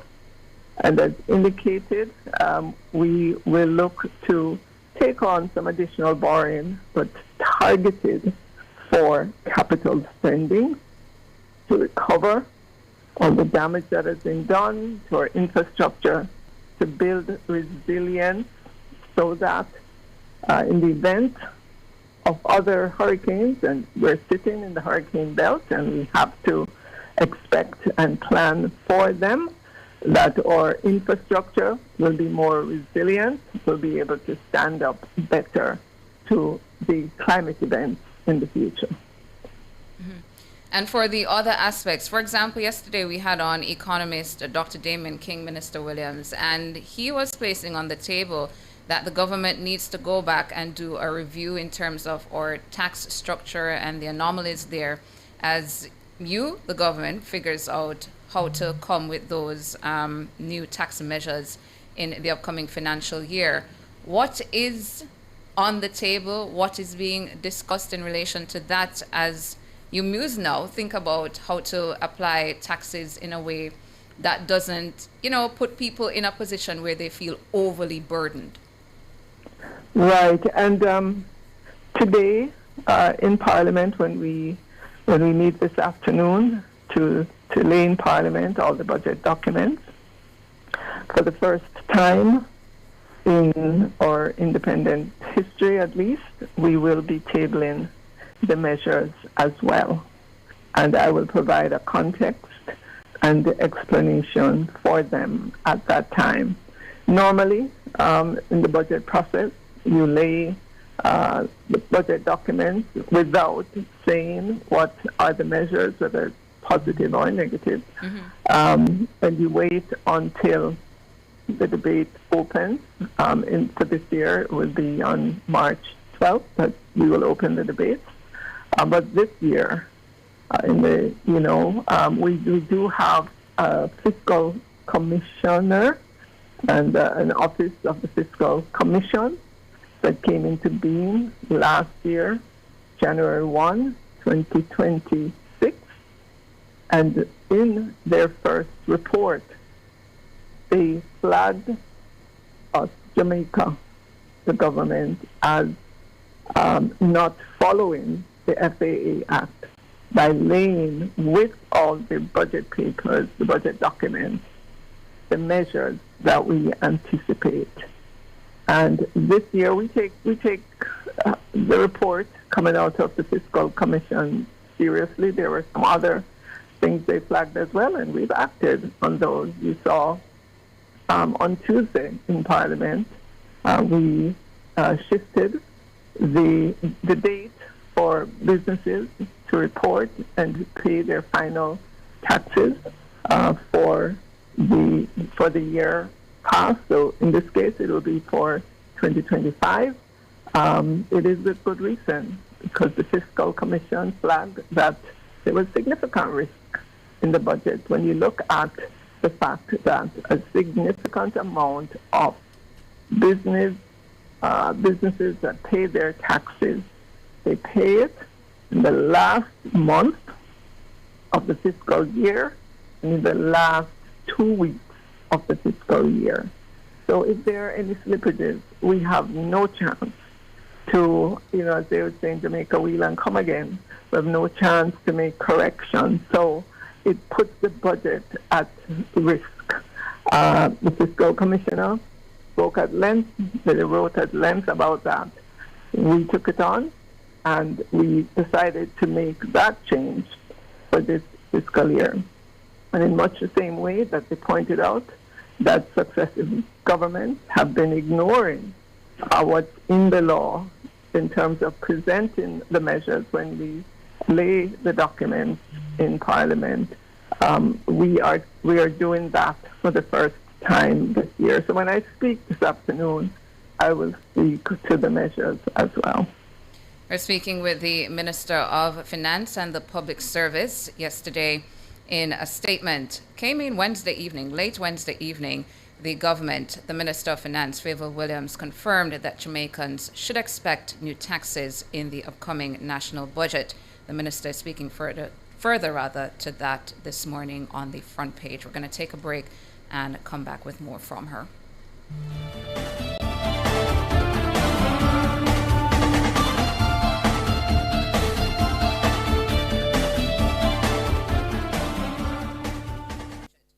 Jamaica live good, yeah. I make we enjoy life, while we feel safe at night. Jamaica live good. Jamaica, stop the killing and give up the guns. Just live good now. The time brought to you by the Ministry of National Security and Peace is 7:32. We're going to reconstruct areas that were damaged, but we're going to do it with a forward thinking. We're going to seek to include new businesses and new infrastructure, including new towns, new roads, new schools, new hospitals. We have to build them with the next hurricane, the next shock in mind. We have to build them with resilience. The preceding was brought to you by the Office of the Prime Minister.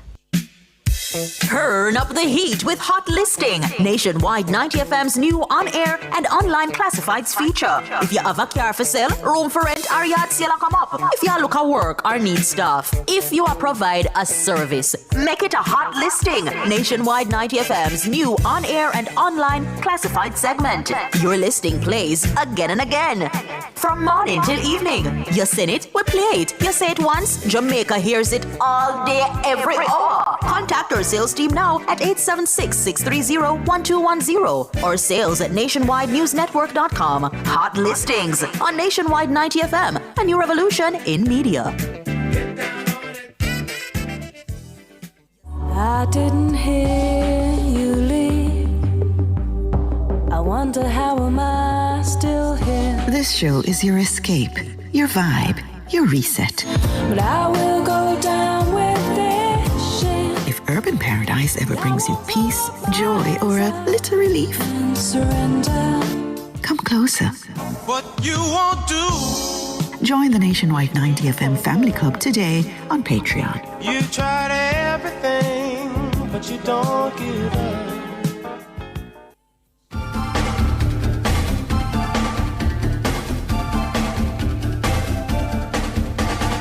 Welcome back to Nationwide this morning. The Finance Minister is our guest, Minister of Finance and the Public Service, Favour Williams. Usually, the revenue-raising measures in the budget speech by the Finance Minister represent the highlight of the budget debate. People will doze through the form of the presentation where they're talking about the context in which the economy is in, the things that are motivating the government's decision, the achievements over the fiscal year. You'll doze through that, but you'll perk up when you hear the Finance Minister say, okay, now for the revenue-raising measures, yeah?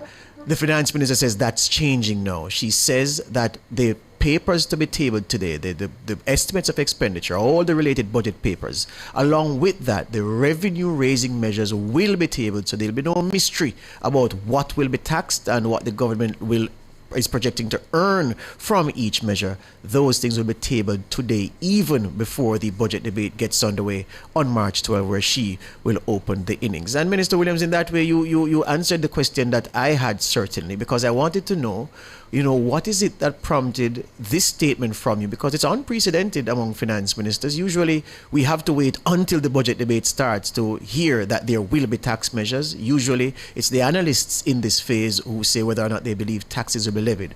Apart from the being compelled by legislation, the Fiscal Commission and its dictate that these things be done up front, is that the only reason why the government chose this day to tell the country beforehand that there will be tax measures and to also go further and table the revenue measures on the day Parliament opens ceremonially? Well, George, we are in unprecedented time. We have just come through a significant hurricane, Category 5. We've had to do things differently. We've had to suspend our fiscal rules, which is significant in our history. We are saying to Jamaicans, we are going to add additional debt to our budget spending. We are going to take on additional interest expense. And, this is going to continue through the medium term as we rebuild. You look across Jamaica at the devastation that the hurricane has caused.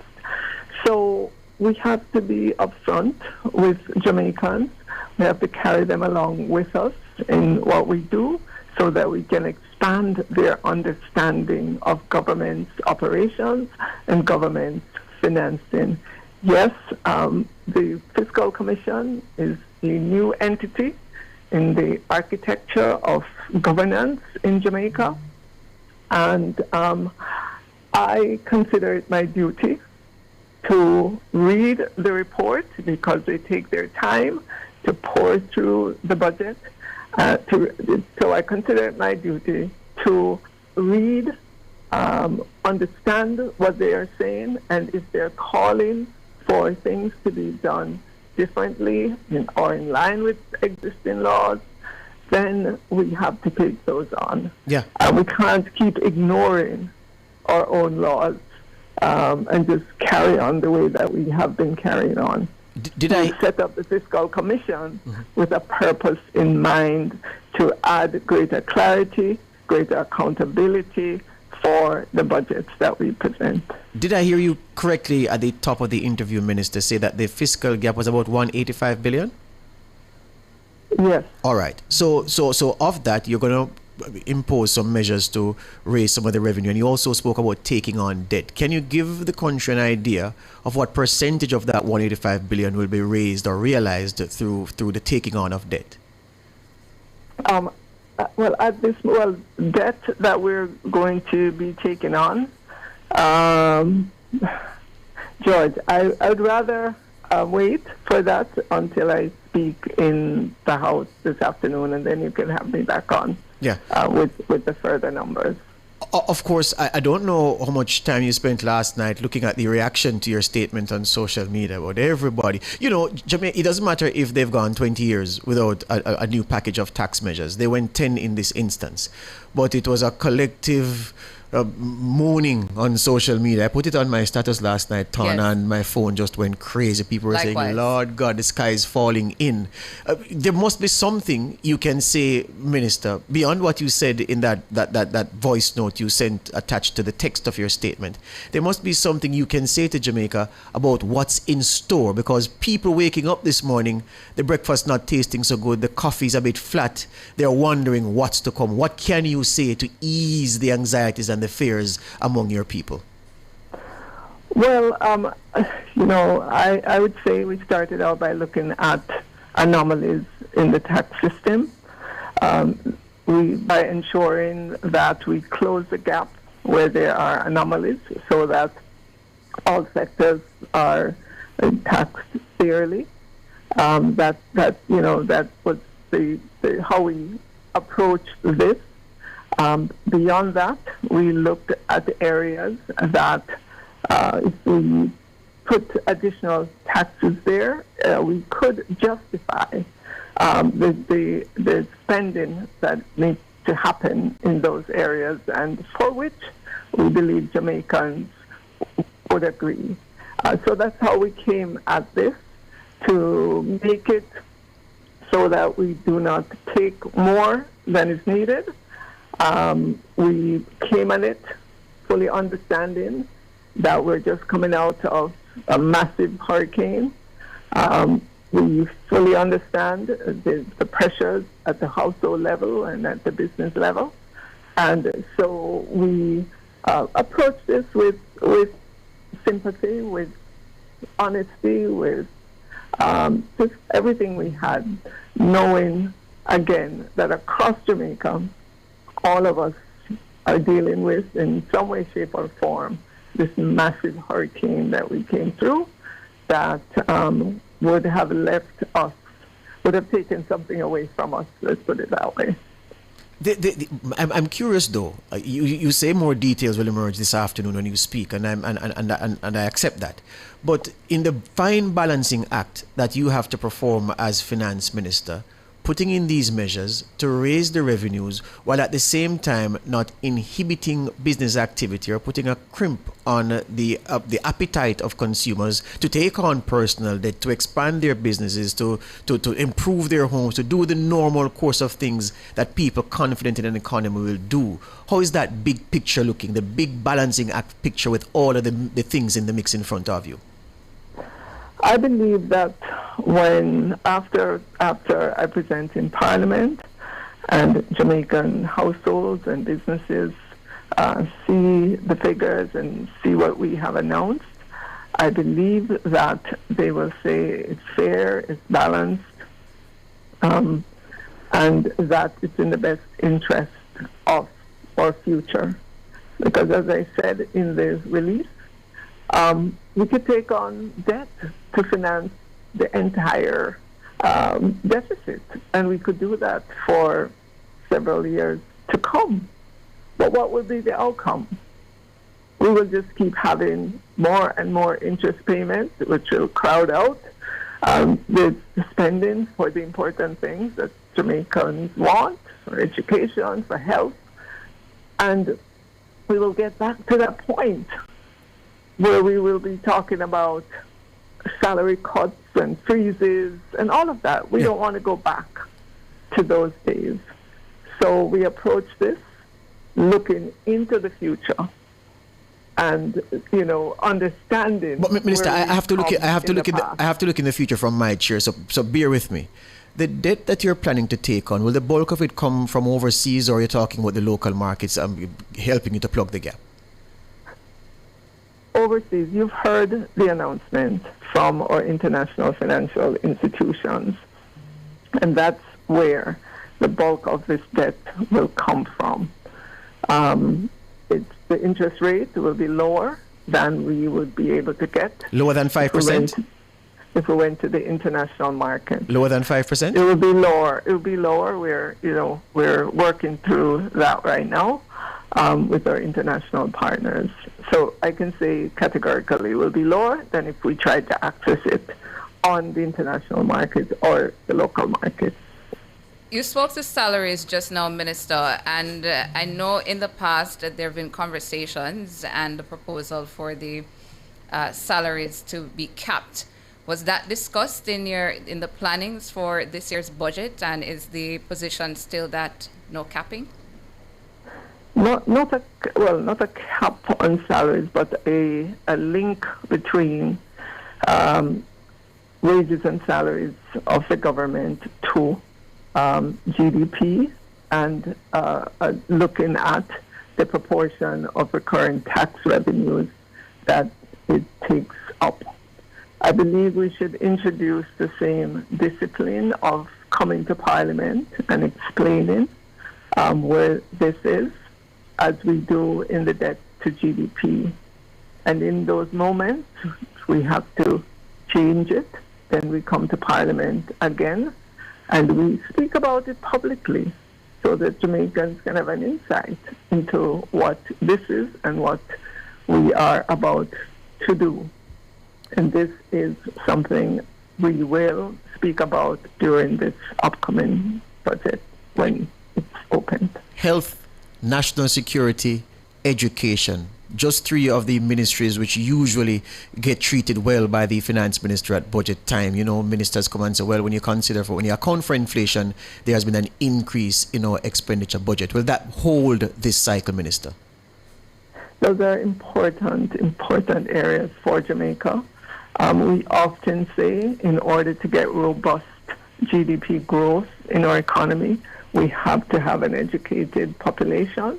Our children who are in schools need to be exposed to just new thinking, new tools, and so on, so that they can graduate and become, the next set of workers in the economy, delivering innovation to the Jamaican population. Health is equally important. Without a healthy population, we can't expect to have greater GDP growth than we have right now. Security, another very, very key area of the economy. We have had significant gains in security because of investment. We've increased. Yes. If you look back over the years, we've increased the spending there significantly for training, upgrading of our policemen and women, for providing better remuneration for them, providing better technology, providing all of this. So they will still be the focused ministries. They're the important ministries to help us to propel the economy. So I thank you for that, Minister, but zero in a little bit for me. Are those ministries, and now with what happened with Melissa, the social security side of the Labor and Social Security Ministry will also hold its hand up and say, well, Minister, we need to get a real increase in what is in front of us to help the thousands of Jamaicans who were impacted by Melissa. Will those ministries get the fair shake? George, yes. You have seen that we have added more to the Ministry of Labor and Social Security. Just recently, they announced the $10 billion program to help persons restore their roofs. They are still going through that program, still distributing the grants out there to persons. And from time to time, as the need arises, you will see us allocate to the Ministry of Labor and Social Security based on what is happening at the time. All right. So, of course, yes. So let me put it this way. Let me try another way then. Those ministries that we mentioned, we won't have to report after the budget is tabled that in real terms there was a cut in the allocation to those budgets. Judge, I'm going to ask you to wait until I present on that, and then you can look at the numbers and we can have a conversation. Very well. Lastly, and very importantly, the looming discussions with our trade union leaders and bargaining units. I put it on the table, Minister, because I'm not too old, but I've been around a while and seen many spending plans by governments laid waste by the wranglings with our trade union leaders who are agitating on behalf of the men and women who work in the government services. What account has been made for what they are likely to ask for where the contract discussions come up again and the government is asked to pay a little more to satisfy our friends in the government service? All right, so George, we have been in discussion with the union since last year. And it was only last week that we met with the JTA to go through their claims for us to give them our feedback. We know that there are other unions, the JCF, and then you have the wider union taking into consideration various sectors of the public sector. We are meeting with them again to see if we can come to a meeting of the minds in light of the backdrop that is there, where we are right now, coming out of the hurricane, the need for reconstruction spending, and all the many demands that we have on the budget. So we will continue, and my hope is that we can conclude in a reasonable time, and that is what I can say right now. Well, much more to come later on. We look forward to the tabling of those documents, look forward to us analyzing the revenue measures and to hear what the ministries that are at the forefront of national development, how they are being treated in the context of what we have to spend. Thank you this morning, Minister. Thank you for having me. All right. The Minister of Finance and the Public Service, Favour Williams. Tana, we can't let go of the fact of how different this is. The Fiscal Commission and the Fiscal Commissioner Courtney Williams. Yes. And what they said, the government not following its own laws about tabling all of the relevant budget papers at the point where the estimates of expenditures usually are tabled. Favour Williams says, yes, the administration realizes that this was a weakness and it is changing the game. It is no longer keeping them close to the chest. When I saw the statement from her last evening, I slipped off my chair a little because I'm saying, what? Yeah. The finance minister is signposting up front that there will be tax. I've never seen this before. Yeah. And then she says they're going further, not just telling you that there will be tax and for you to sit in the budget debate and hear what they are. We're going to table them with the estimates today, later on in Parliament. I appreciate that approach. Very, very happy about it, that I don't have to wait and then you're hearing the tax measures or whatever the measures are coming at different portions of the budget debate. I'm happy that they're coming to today. I can hear them. I can adjust my mind to whatever they are and then, adjust my pockets as well, perhaps. Yeah.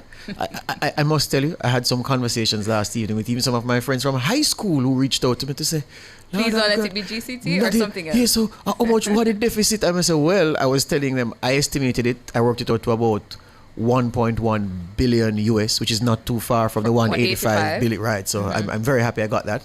Yeah. And I was saying it's about that, and they were saying then, so where that go come from? And we were going through various scenarios.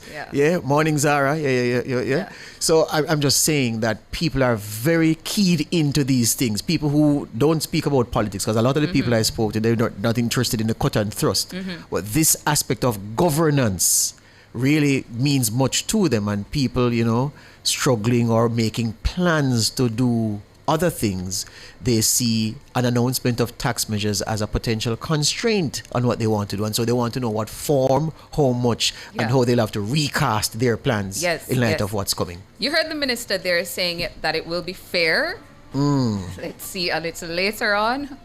Can Jeremy turn up the theme any louder? We get the message, sir. We get the message, sir. We'll take the break. We're being bullied, listeners. We're being bullied by our technical manager. Go ahead, Mr. King. Play the theme.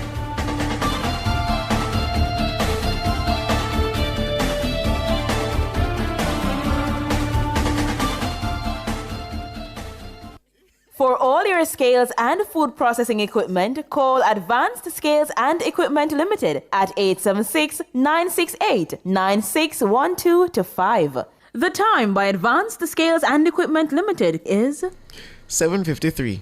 Hawkeye expresses heartfelt sympathy to all Jamaicans impacted by Hurricane Melissa. As we recover together, we remain committed to securing what matters most. The temperature by Hawkeye is 24 degrees Celsius in Kingston, 23 degrees Celsius in Montego Bay, 18 degrees Celsius in Mandeville. Stepping confidently into a new year starts with one simple, powerful word. Yes! Say yes to new beginnings. Say yes to a secure future. Say yes to living the life you love with your family. With health and life insurance from Sagicor Life. We're here to give you the protection and peace of mind you deserve in 2026. All you have to do is say yes to what matters most. Call 888 Sagicor to speak with an advisor today.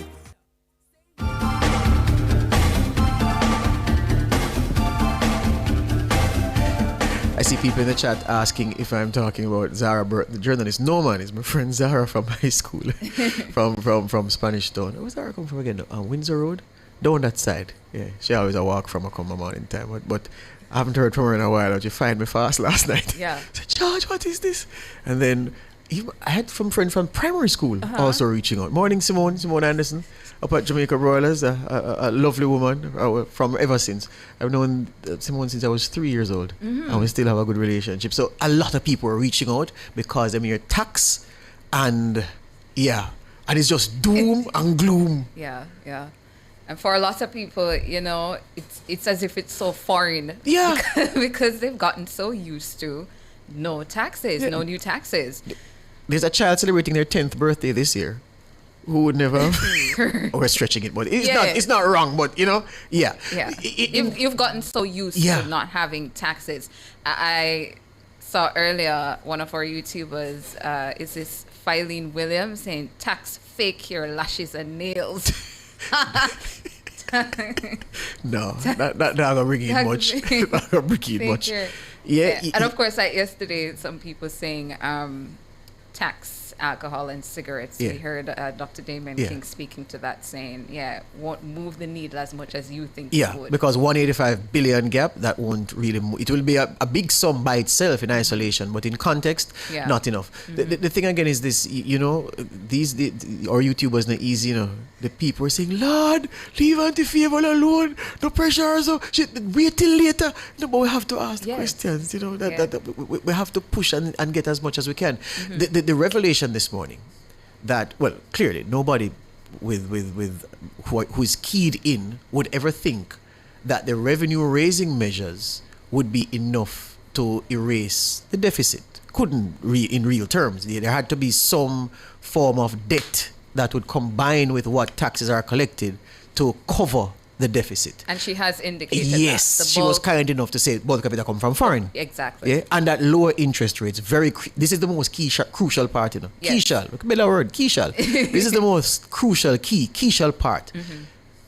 Debt will be priced, she says, at a level which is lower than what would obtain on the international capital market. So where it is, and I speak like how Audley Shaw spoke so many years ago, cheap money, it's a guided term.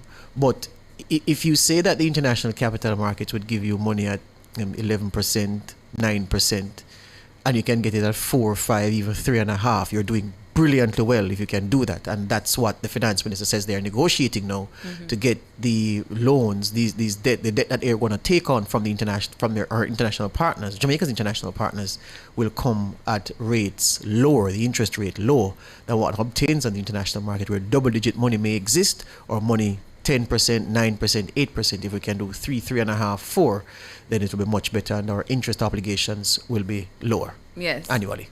You guys in the chat are hilarious. Listen, hilarious. Strong link. And rather, Oswald says most of the tax must be put on sex toys. Listen, man. You guys are so funny. You guys are really Hello, funny. my Mr. King started playing the theme again. Himself a cut now. Listen, mind the TNT Archbishop reached You understand? Archbishop Gordon? No, Yeah. maybe he would be pleased. He would be pleased. He would be pleased. Archbishop Gordon would say, I endorse that. Anyway, We're hot going to take a listings? break. Yeah. Hot listings. Hot listings. It's time for Hot Listings, Nationwide 90 FM's on-air classifieds, made for quick ads and fast results. Pure Photography, professional photography services based in Kingston, capturing weddings, engagements, portraits, and special events with a focus on real moments, beautiful details, and timeless images. Contact us at 876-417-0635, that's 876-417-0635, or visit purephotographyjamaica.com. It's time for Hot Listings, Nationwide 90 FM's on-air classifieds, made for quick ads and fast results. Front Page was brought to you today by ABC Electrical Sales, for a better choice in the electrical business.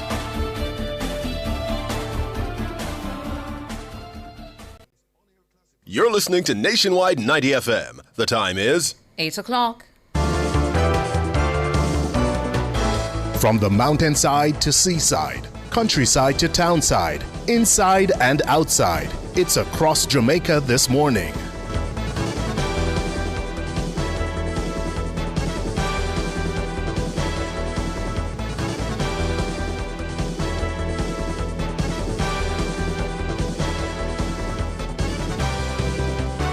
In across Jamaica for this Thursday morning, February 12, 2026, the Ministry of Agriculture will implement a $100 million large-scale recovery program for banana and plantain farmers. This after Hurricane Melissa wiped out the country's commercial crop during its passage on October 28. The program will be implemented by the Banana Board and the Rural Agricultural Development Authority, RADA. It is expected to assist approximately 5,000 farmers and rehabilitate more than 2,500 hectares of damaged farms. Portfolio Minister Floyd Green explained that they'll be providing farmers with fertilizer based on verified damage assessments and farm size to ensure equity and effectiveness. He was speaking at a recent press briefing at the ministry's head office on Hope Gardens in St. Andrew. The minister stated that while the crops are expected to take between 6 to 8 months to be replenished, it is hoped that with this intervention, the timeline will be accelerated. Minister Green noted that several farmers have already begun the recovery process, aided by a catastrophe fund managed by the Banana Board. He confirmed that payouts have been issued to support the nutritional programs necessary for rebuilding the farms. In St. James, the government is accelerating urgent works to repair the damaged Mount Carey to Montpelier corridor in southern St. James and complete a $700 million water transmission project. The project will serve more than 10,000 residents in southern St. James. The Ministry of Economic Growth and Infrastructure Development, in a release on Wednesday, said the coordinated intervention by the National Works Agency and the Jamaica Social Investment Fund is expected to ease commuters' concerns over long travel times caused by poor road conditions. The ministry said it is also expected to ease frequent water lockoffs. During a tour of the works in progress on Wednesday, Minister with responsibility for works Robert Morgan highlighted the repair work on the corridor, a critical artery linking communities in South St. James to Montego Bay. He said the contractor would be repairing approximately 4 kilometers of road, some of which were disturbed by the pipe and some of which were damaged by Hurricane Melissa and overall degradation. The work includes a full overlay of the Mount Carey to Montpelier corridor, patching of other damaged sections, repairing areas disturbed during pipeline installation, and restoring hurricane-damaged zones. He said there will also be about 400 meters of drains that will be repaired or built in order to ensure that when the road is repaired, rain and flood waters do not do further damage to it. In Westmoreland, the Chief Executive Officer at the Savile Public General Hospital in Westmoreland, Ron Grant, says the deployment of a medical team from Canada-based humanitarian organization Team Broken Earth has significantly strengthened patient care and eased staffing pressures at the facility. The team was on the island for 1 week. They worked alongside local medical personnel in the Accident and Emergency Department, Internal Medicine, Pediatrics, and other wards, assisting with the patient rounds, assessments, and clinical support. During a press briefing at the hospital recently, Mr. Grant said on the presence of the team had an immediate and meaningful effect on operations, especially in departments experiencing the greatest demand. Mr. Grant explained that the hospital has been managing human resource challenges in key units while continuing to serve large numbers of patients from across the region. He also noted that the support came at a time when many hospital staff were still recovering from personal losses sustained during Hurricane Melissa. And that's it for Across Jamaica for this Thursday morning.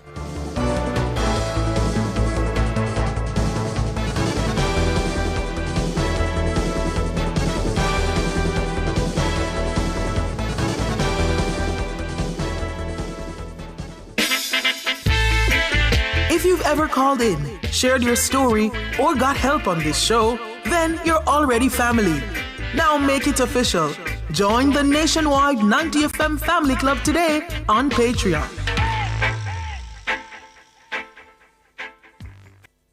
Super Center, everything for your home and more. Bring back the fun of shopping. Discover the best finds in every aisle of amazing items. For your kitchen, your living room, your bedroom, or any room, Azan Supercenter has that perfect touch to elevate your space to the next level. Our team is ready to help you find what you are looking for you or someone else. So stop by our Crossroads store today and rediscover the fun of shopping. Azan Supercenter, it's a lifestyle. It's a lifestyle. Unlock winnings, unlock value, unlock postpaid with Digicel. When you sign up, stay active, or upgrade, you could win up to $1 million and more. Unlock winnings with Digicel. Authorized under Section 58.3 of the Betting, Gaming and Lotteries Act. Conditions apply. Promotion valid from February 6 to April 4. The news cycle doesn't end on Friday. It needs perspective. That's why every Sunday at midday, Nationwide 90 FM presents The Week That Was. A clear, informed review of the top stories that shaped the past week, what really mattered and what lies ahead. No noise, no theatrics, just analysis, context, and clarity. The Week That Was. Sundays at 12 noon with a repeat at 6:30 p.m. Understand the news before the week begins. Only on Nationwide 90 FM, a new revolution in media.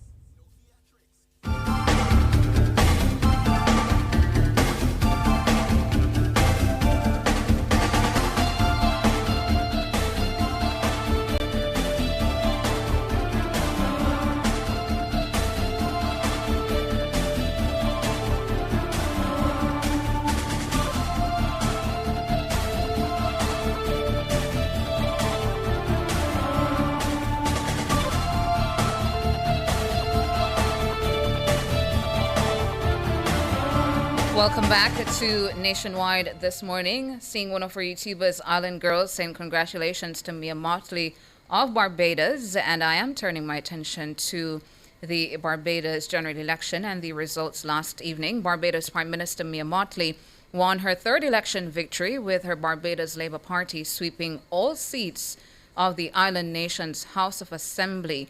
And state TV CBC Barbados said that early on Thursday, Mottley's BLP won all 30 seats available, unseating opposition leader Ralph Thorne after the Prime Minister built one of the strongest global profiles of any Caribbean leader and was supported by voters across the country.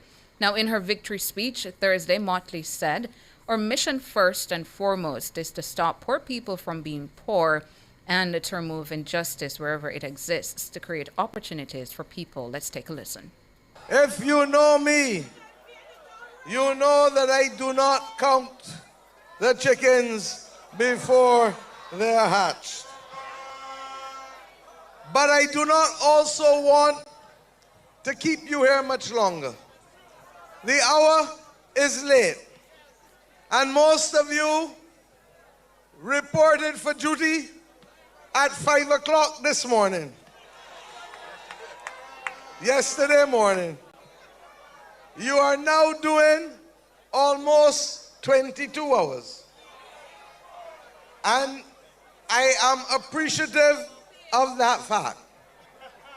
But I want to talk and say a few things. We stood here in 2018.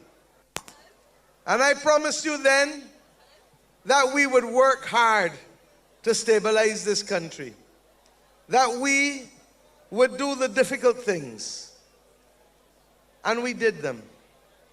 We thought we could move to a growth path almost immediately, but COVID had other plans for us.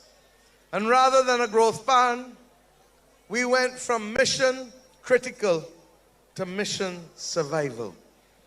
And regrettably, some of our friends and family did not make it.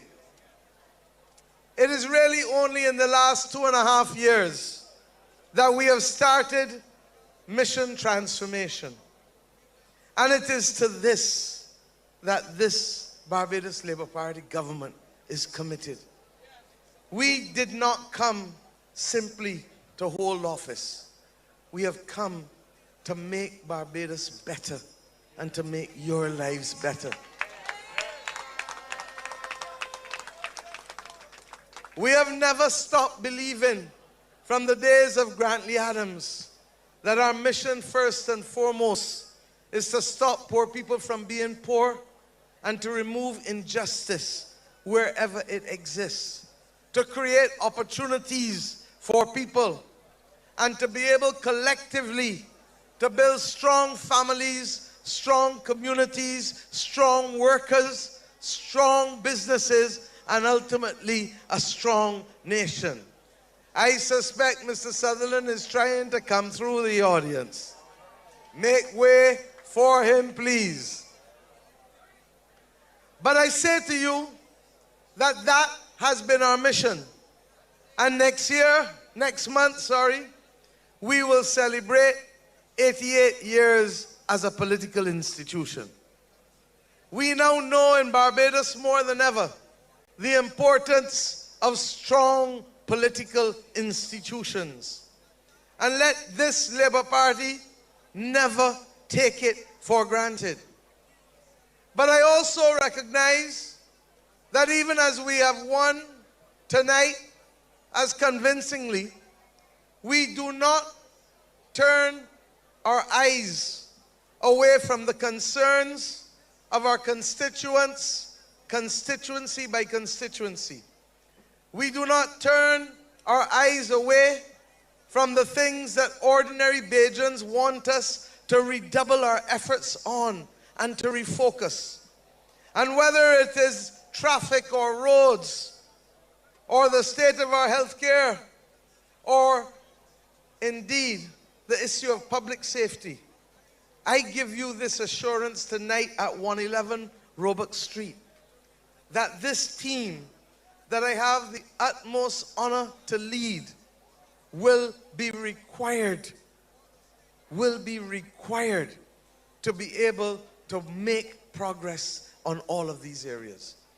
I have said for most of my time very simple things, that we must see people, we must hear people, and we must feel people. And I promised you that even though we have received overwhelming mandates from the people of Barbados, that we will guard and tender and take care of this democracy as if it was a newborn child, requiring our total attention and care. I think we are now seeing the titan who has taken down the pit bull, Kay McConney.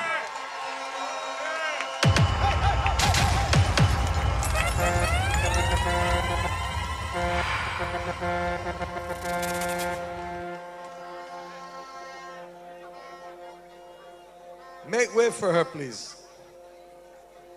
I am making the point that we must be committed to taking care of this democracy, which last year celebrated 75 years since Grantley Adams gave ordinary Bajans the right to vote without having to own property in this country.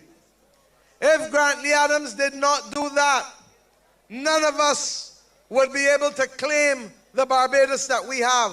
And the majority of you who are here would never be able to vote.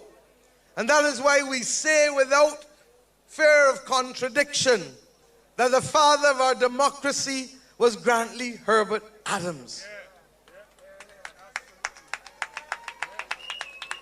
I equally say that the father of our independence, Errol Walton Barrow, helped us unite as a people and to recognize the importance of taking those steps to chart our destiny, or in the words of our anthem, to be firm craftsmen of our fate. We have now come this year, as we go to celebrate the 60th anniversary of our independence on November 30th, and the 5th anniversary of our republic. It is time that we fully accept that the responsibility for transformation of Barbados is not just these men and women on this platform, but it is each and every Bajan. No one owes us a living. No one owes us anything. And we know it because in our individual lives, most of us have to find our own way. But as a society, or as a community, or as a family, we work to help each other. I want us, please, as a nation, to recommit to this process. This country has been good to us. Previous generations have worked hard for us to be here today. And we must not take it for granted. And I ask you, please, that even in this moment of victory and jubilation, that each of us recommit to doing a little more each and every day. That each of us commit to doing our job without trying to jinx and move off. That each of us commit to look and see who we can help raise up when a person needs a helping hand. That each of us recommits to making sure that our senior citizens, who are constituting more and more of our population, are treated with dignity and respect. That each of us recommit now to building the future by raising our children well. Every time I see or take a picture with a little child, I ask them one question: are you reading? Are you reading every day? Because this country became what we are because even with the cap of a 7th standard education, even without having access to secondary education, your foreparents understood the importance of reading and being able to learn and think for themselves. in this world in which we live, there's a danger that this tool, as great as it is, as much entertainment and productivity as it gives us, if we are not careful, it will cause us to become slaves again in the 21st century. We must learn to be discerning. And I don't mean to give you a heavy speech tonight, but I need to speak to you from the heart. I am 60 years old, and I believe that I am a bridge, not a destination. I am a bridge, not a destination. And my responsibility is to ensure that the younger ones in this party receive the guidance and the mentorship that Bree St. John, Henry Ford, Owen Arthur, Billy Miller, Nigel Barrow, David Simmons, Louis Tull, and I can go on, Vic Johnson, Johnny Cheltenham. They invested in me. And I have a responsibility to invest in all of these here. Because this country has paid a heavy price on the sides of both political parties by having 3 prime ministers die in office. And I don't say so because I fear that. I say so because the knowledge and the experience that they had went like that in the flash of a light. I want us, Barbados, to believe in ourselves. And as much as you have given us your trust and confidence, the major problems facing us as a nation require us internally to band together. And the major problems facing us as a nation with the outside world that has become more and more difficult and troublesome, and at its worst stage since World War II, requires us equally to operate as one. Tonight is not the night for me to reflect on the fact that in this campaign, unfortunately, persons chose to wash dirty linen in public and to be able to make allegations across the region that were intended to harm this country's good reputation. But what I will say to you is that we have a responsibility to be able to protect our reputation. We do it as individuals. We do it as a family. We must do it to protect Barbados's reputation, because at the end of the day, that is what we have as our currency in the world. Mayor Motley there on Wednesday evening, speaking on the occasion of her party's crushing win. Well, not crushing, it was total domination, beating the opposition into submission. It was just as I predicted. I predicted 30-love, and 30-love it was. So Mayor Motley's won 3 elections, 90-love.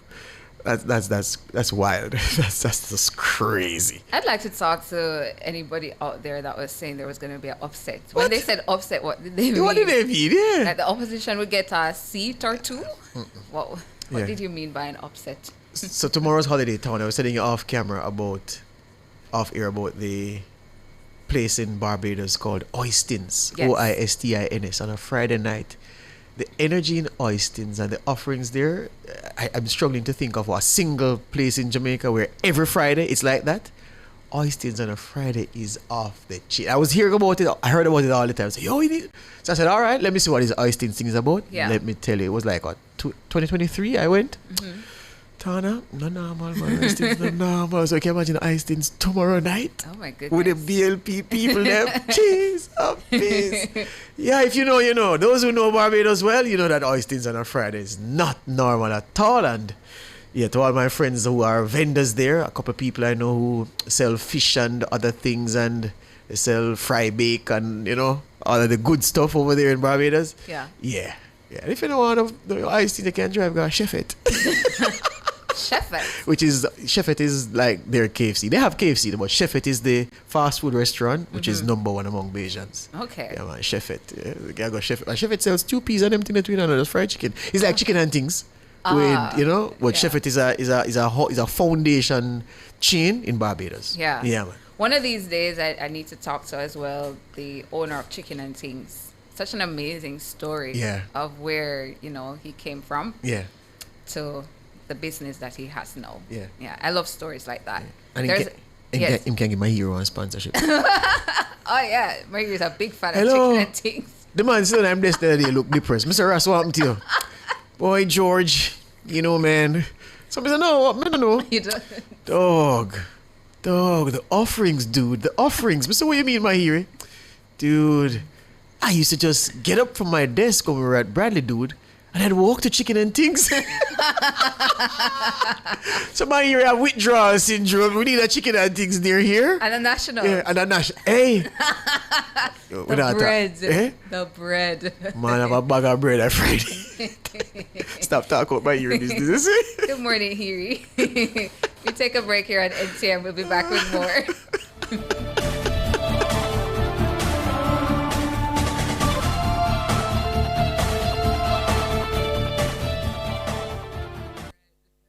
Alson Pest Control Services, the pest control experts you can trust. Contact us at 876-338-6056. The time courtesy of Alson Pest Control Services is 8:23.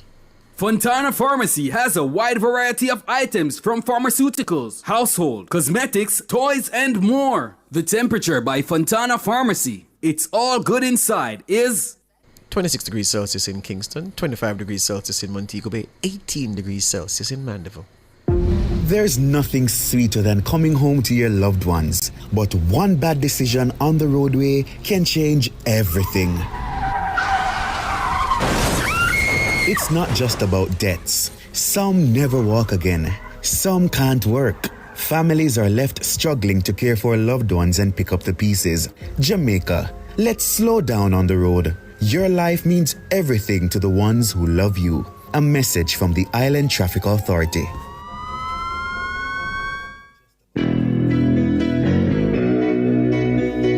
You've stood with us through every headline and every difficult moment. The Family Club is how we keep this going strong. Together, join the nationwide 90 FM Family Club now on Patreon.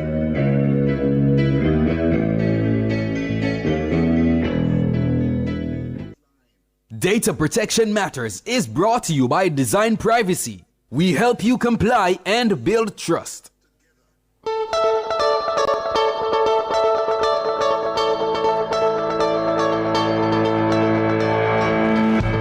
Good morning, Jamaica. Welcome back to Data Protection Matters, and I am your host, Chuka Emeka Cameron. On Tuesday, we busted some myths about the DPO role. If you missed it, here is your 5-minute catch-up. So what does a data protection officer actually do? First, what they are not. A DPO is not a lawyer buried in documents. They are not your IT support resetting passwords. A DPO makes sure your organization handles personal data confidently, compliantly, and without losing sleep. They do 4 essential things. Number 1, continuous monitoring. The Jamaica Data Protection Act isn't a one-time checkbox. It is ongoing. Regulations evolve, your business changes, new products, new partnerships. Each creates new questions. A DPO keeps watch. They track the landscape. They spot gaps before they become problems. You would not check your bank account once a year, would you? Data protection needs the same attention. Number 2, advising on new projects. Every new product or campaign touches personal data. Can we collect this? How long do we keep it? Do we need consent? A good DPO embeds privacy from day one, not as a blocker, but as an enabler. When privacy is an afterthought, Launches get delayed and money gets spent on unnecessary fixes. Involve your DPO early. Ship faster, ship with confidence. Number 3, regulator liaison. Nobody wants a call from the Information Commissioner. But when it comes, you want someone who speaks their language. A DPO is your official contact. They know how to respond. They demonstrate good faith. Building this relationship before problems arise pays dividends later. Number 4, training your team.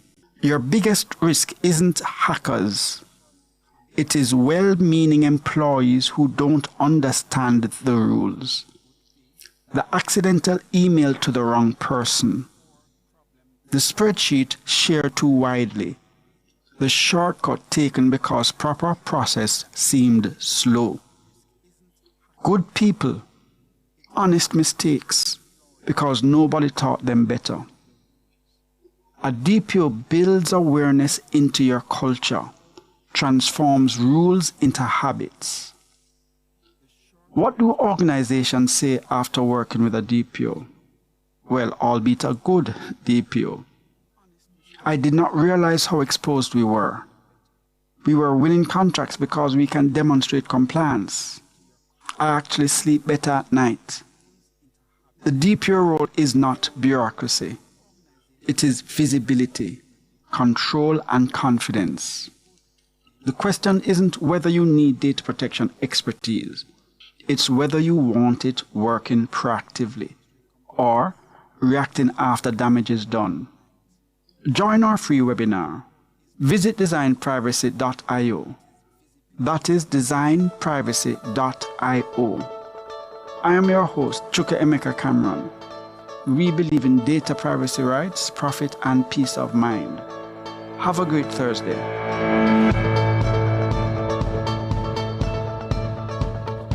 Data Protection Matters was brought to you by Design Privacy. We help you comply and build trust. You're listening to Nationwide 90 FM. The time is 8:29. Turn up the heat with Hot Listing, Nationwide 90 FM's new on-air and online classifieds feature. If you have a car for sale, room for rent, or yard sale come up. If you look at work or need stuff. If you provide a service, make it a Hot Listing, Nationwide 90 FM's new on-air and online classified segment. Your listing plays again and again. From morning till evening. You sing it, we play it. You say it once, Jamaica hears it all day, every hour. Contact our sales team now at 876-630-1210 or sales at nationwidenewsnetwork.com. Hot Listings on Nationwide 90 FM, a new revolution in media.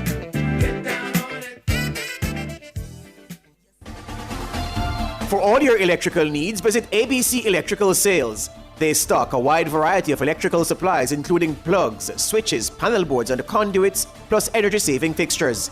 ABC Electrical Sales stocks brands like GE, Siemens, Philips, Cutler Hammer, and Allen Bradley. They also offer free island-wide delivery just to suit your needs. Visit them at Shop 8, Hagley Park Plaza, Kingston 10, or call 876-754-3714-5 or 876-754-3825-8. ABC Electrical Sales, for a better choice in the electrical business. Come into the parlor, there's a welcome there for you. Welcome to the Mayor's Parlor with Desmond McKenzie. From 1 to 6 p.m. every Sunday, you'll now get more of your favorite vintage music. Put your head on my shoulder. Nationwide 90 FM will transform your Sunday into a musical time machine that will take you way back. Come with me. Let's go back in time. This magic moment. Journey into yesteryear with Desmond McKenzie in the Mayor's Parlor. I've got the music to jog your memory and make you smile. Put your sweet lips a little closer to the phone. Sit back, relax, and enjoy the best in vintage music. Come into the Mayor's Parlor every Sunday between 1 and 6 p.m. here on Nationwide 90 FM, a revolution in media.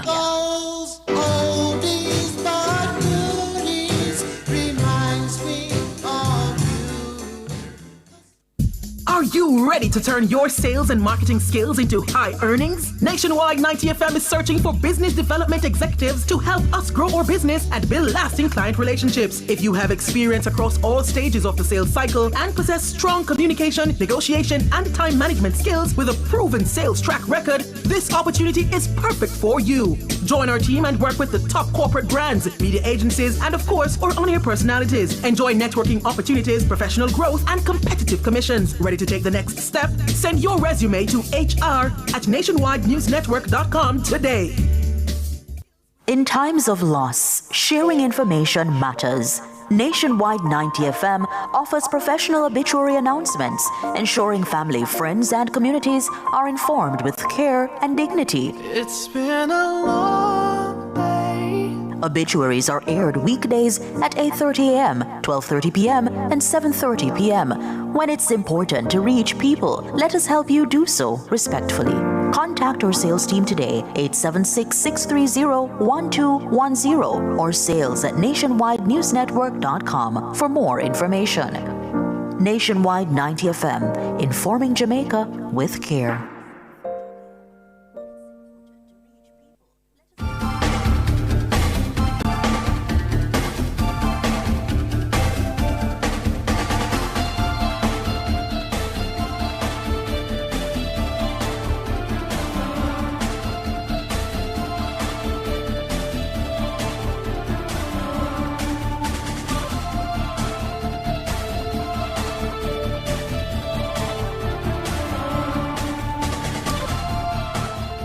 Welcome back to Nationwide this morning. Mergrove High School is hosting the Dr. Alfred Sangster STEAM Expo today at the Karam Speed Auditorium. It's a biennial signature event and it honors the legacy of Dr. Alfred Sangster, former chairman of Mergrove High School Board of Management for over 40 years, and it was his visionary leadership which championed innovation, excellence, and transformative education at the noted corporate area institution. The event is being hosted under the theme, Respecting the Past, Exploring the Future. And for more, I'm being joined by Acting Vice Principal for the Lower School, Joel Williams Duncan, and the President of Gems in STEM Club, Cheyenne Walters. Good morning, ladies. Good morning. Thank you for having us. You're welcome. Mrs. Joel Williams Duncan, you here? I'm right here. Excellent. Right. So, Mergrove High's STEAM Expo. For those thinking about attending, what should they come expecting? It's a celebration of all things science, technology, engineering, art, and math. It's not a competition. It's the opportunity for certain schools, certain invited schools, to share their innovations, to share their ideas, to encourage critical thinking. And from the corporate perspective, we have several partners with us here today who are ready to expose our girls and our visitors to how STEM impacts their education and the world of work. And as hosts, what will your Mergrove ladies be bringing to the day's activities? Well, you know we're the hostesses with the mostest. So we call our ladies gems, and that's exactly who they are. They shine bright, and they're hospitable, they're welcoming, and they're going to make sure that everybody has the best time ever celebrating all things STEAM. Cheyenne Walters, tell me about this Gems in STEM Club. What activities do you get up to? Who are the members? Hi. So we mainly focus on the grade 9, because grade 9 is the most difficult part of your life. Yes. And we focus on them. First, we do a batch of leadership. So we have sponsors like Sagicor, multimedia members. We talk about leadership and how emotional intelligence can grow us as a person. And after we're done with our leadership, we have our little sessions for some engineers. We talk about mechanics. We build our little robots. Yes, so that's basically what the club is about. We're just embracing the science aspect. We're embracing in science, we're embracing technologies, and we're embracing all aspects of them. How old are you, Cheyenne? I am 15 years old. 15 years old. And what sparked your interest in engineering and electronics? So for the STEM subjects, I'm really interested in the science because I do all science subjects, and I'm always interested in technology. What interested me in technology is, it's what mans the world right now. Technology is very big. It helps us a lot. And you can be very creative with technology, you can be very innovative, and that's what really sparked my interest for technology. Mm-hmm. Do you think your interest and understanding of the areas of the sciences and technology, do you think it gives you an advantage as a student? Oh, yes, it really does. It really does. And how is that advantage manifest, do you think? Especially in the science areas, yes. I get to see them. Advantages, is it? Yes. I get to see them in real life. Sorry. I get to see them in real life. I get to see, the aspects of biology and stuff. Yes. I get to see engineering at work in cars and planes and all that stuff. Yes, sir. Yes. June Williams Duncan, the broader program at Merle Grove where STEM and STEAM are concerned, what's the reception like from the students who are exposed in the areas, and what are their parents and guardians saying about the impact it has had on the lives of the children? Well, it's exciting. The impact is great. We've had serious support from our parents, and definitely a big shout out to our school board. Mm-hmm. Chairman Hall has been really integral in ensuring that we get the support that we need. As it relates to our parents, oh wow, we have the best parents in the whole of Jamaica. Let me tell you, anything that comes to education, our parents are 100% on board, and they back us completely. So, STEAM right now is a buzzword for a lot of different schools across Jamaica. Not too long ago, we saw the Ministry of Education having their STEAM Expo. Fortunately for us, a team of teachers, they went and they got some training and tips and such. So it's an opportunity for students to understand, and the parents are seeing this too, that all subjects are important, all subjects are related, and we're bringing back the fun to learning. Yeah. And, the days of, you'd have seen a student over time, that part of the school year, the start where you stand in the class and say what your hobbies are and what you want to be, and everybody wanted to be lawyer and doctor. Mm-hmm. I'm sure that's changing now, and people are talking about fields in science, technology, engineering, arts, and math. Definitely. And it's no longer just one career anymore. Students are now open to the idea of being, flexible and diversifying what they want to do, what they want to achieve. Yeah. So this is it's a fertile ground right now for STEAM programs to roll out, and big shout outs to the schools like I don't want to leave out anyone, but I'm just going to mention Jamaica College. Yes. They are the forerunners, I believe, where STEAM is concerned, and we have a lot of others. Immaculate too.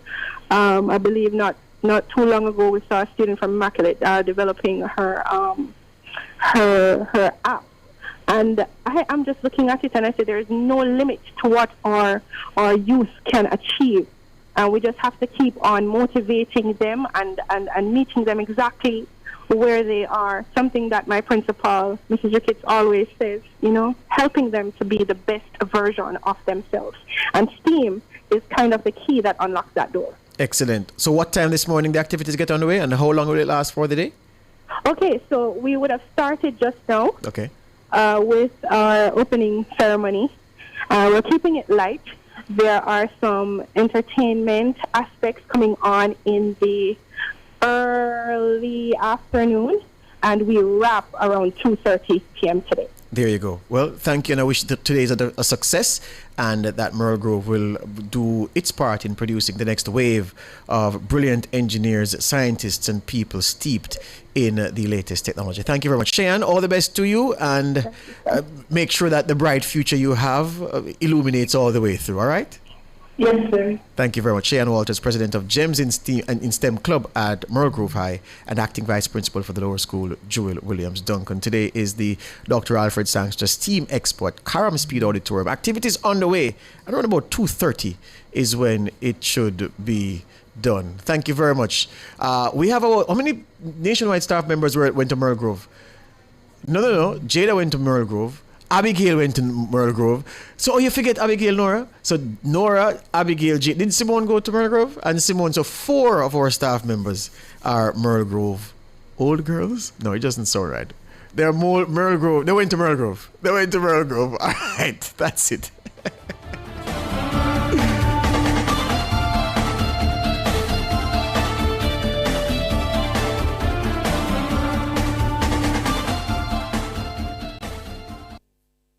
You're listening to Nationwide 90 FM. The time is 8:43. So, just before you go, King, I want to get this one out before the Holy Pub birthday start running in. So, here's the one. Birthday greetings to Sergeant Marquise and Ivadni. Your birthday is on Sunday. Yeah? The greetings are coming from Elaine, Alexia, and Julian. So, Sergeant Marquis, your birthday is today, sir. Happy birthday to you. Your mommy's birthday is on Sunday, Vadney. And the greetings are coming from Elaine, Alexia, and Julian. And it's reggae month, so we want to give a nice upbeat tune. So, Sergeant Marquis is going to play that tune here for you today and extending it to mommy as well. So, King, drop the tune now. Yeah, drop the tune, man. Elaine, Alexia, Julia, all sending birthday greetings on this day. Yes, Empress Divine. Every time I'm looking at your face, can make my world a brighter place. Yeah, and your majesty and grace, I hit me through the right ways. Joy in your eyes, when I see no tears. Love is what you're giving me throughout the years. Every time you need me, I will be there, my dear. I swear. There is no faking, no heartbreaking. Like a volcano, this a true love is shaking, yeah. In tender caring, we are partaking. Woman, me feel say big things in all the making, yeah. Intoxication of a certain kind, boy. I will admit that you suit my mind, yeah. Palpitation of another kind. Don't fast forward, baby, just rewind, yeah. Joy in your eyes, see nothing, no tears. Love is what you're giving me throughout the years. Every time you need me, I will be there, my dear, I swear. Love in your eyes, see nothing, no fear. Joy is what you're giving me throughout the years. Every time you need me, I will be there, my dear, I swear. No mistaking in everything you do, and I will always be a part of you. And Judge made us, and He will see us through. Our son forever, baby girl, this love is true. I've been searching for the longest time. I'm almost giving up, never thought I would find. Too many roses die on the vine, but the hidden treasure in you I might find it. Joy in your eyes, may not see no tears. Love is what you're giving me throughout the years. Every time you need me, I will be there, my dear, I swear. Love in your eyes, may not see no fear. Joy is what you're giving me throughout the years. Every time you need me, I will be there, my dear. On the magic carpet we will ride.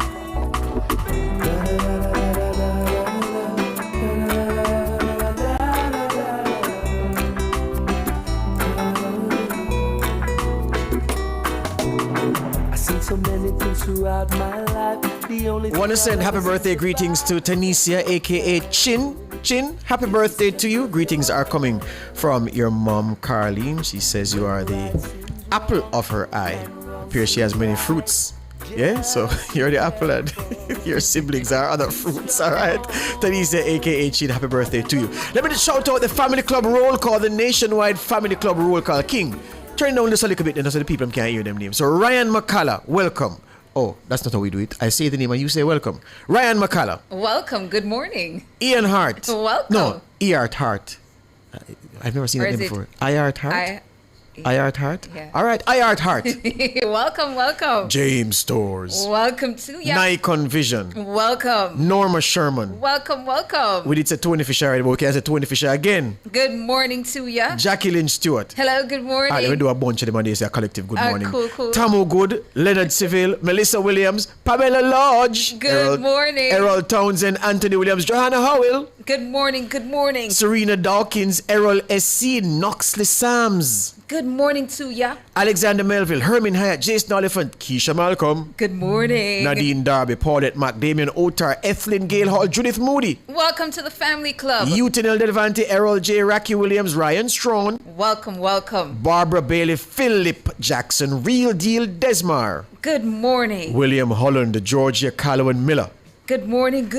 Marcia Dunkley Gabriel and Carlton Darby. Welcome. Right? So to be a part of the Nationwide Family Club, visit www.patreon.com/Nationwide News Network and become a member of the family club. Right now, well, for those who are subscribing today, you'll be able to see a lifetime interview with Carleen Davis. Yeah, that songstress Carleen Davis, lovely lady.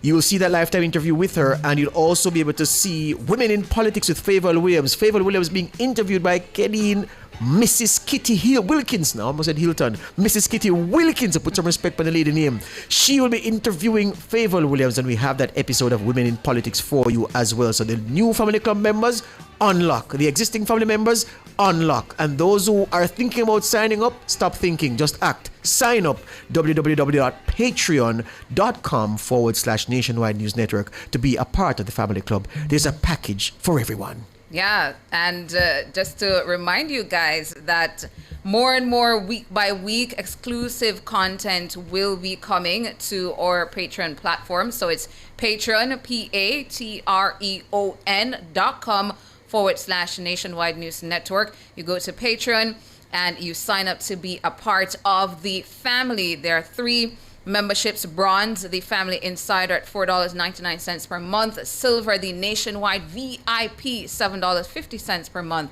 and gold, the elite listener, $15 per month. So hop on over, sign up to Patreon. Of course, we're coming with new content.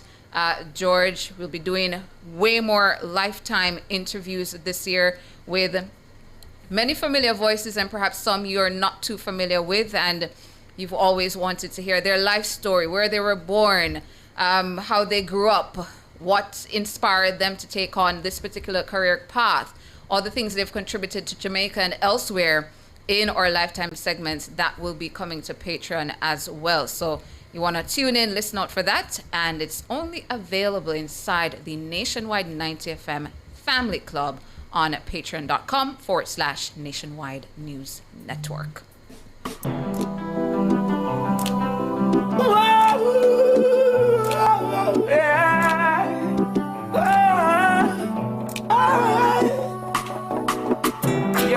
You got to get going, no time to sit down.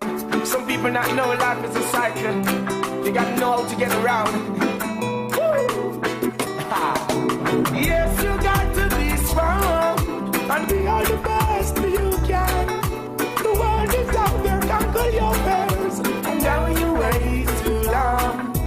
Yes, you got to be strong and be all the best you can. The world is out there, conquer your fears, and now you wait too long. Hi, how you doing? Long time I haven't seen you. Hope you're behaving yourself now like a good behaving citizen. Nothing come easy, you got to work hard, I'm telling you. Hope and pray for the best, cause I believe in you. Not like the stereotype, cleanliness intriguing you. Give back some praise for my life and for us being here. Children can't go to school, the system killing us.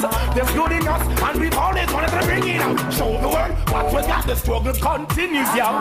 Just the conditions in which we're living, yo. Ain't no one come giving, yo. Got to work to be a winner. Our children go into bed without having a dinner. Yes, you got to be strong and be all the best you can. That time of the morning when I hear that MDL who signed up for the family club from day one. Vex, so we don't call him names, I mean at the chat of course. To the extent that the sponsorship manager has reached out to say, yeah man, you have to fix up MDL thing. So MDL, good morning, brother. Good morning. Thank you for signing up to the family club, and you were very, very early.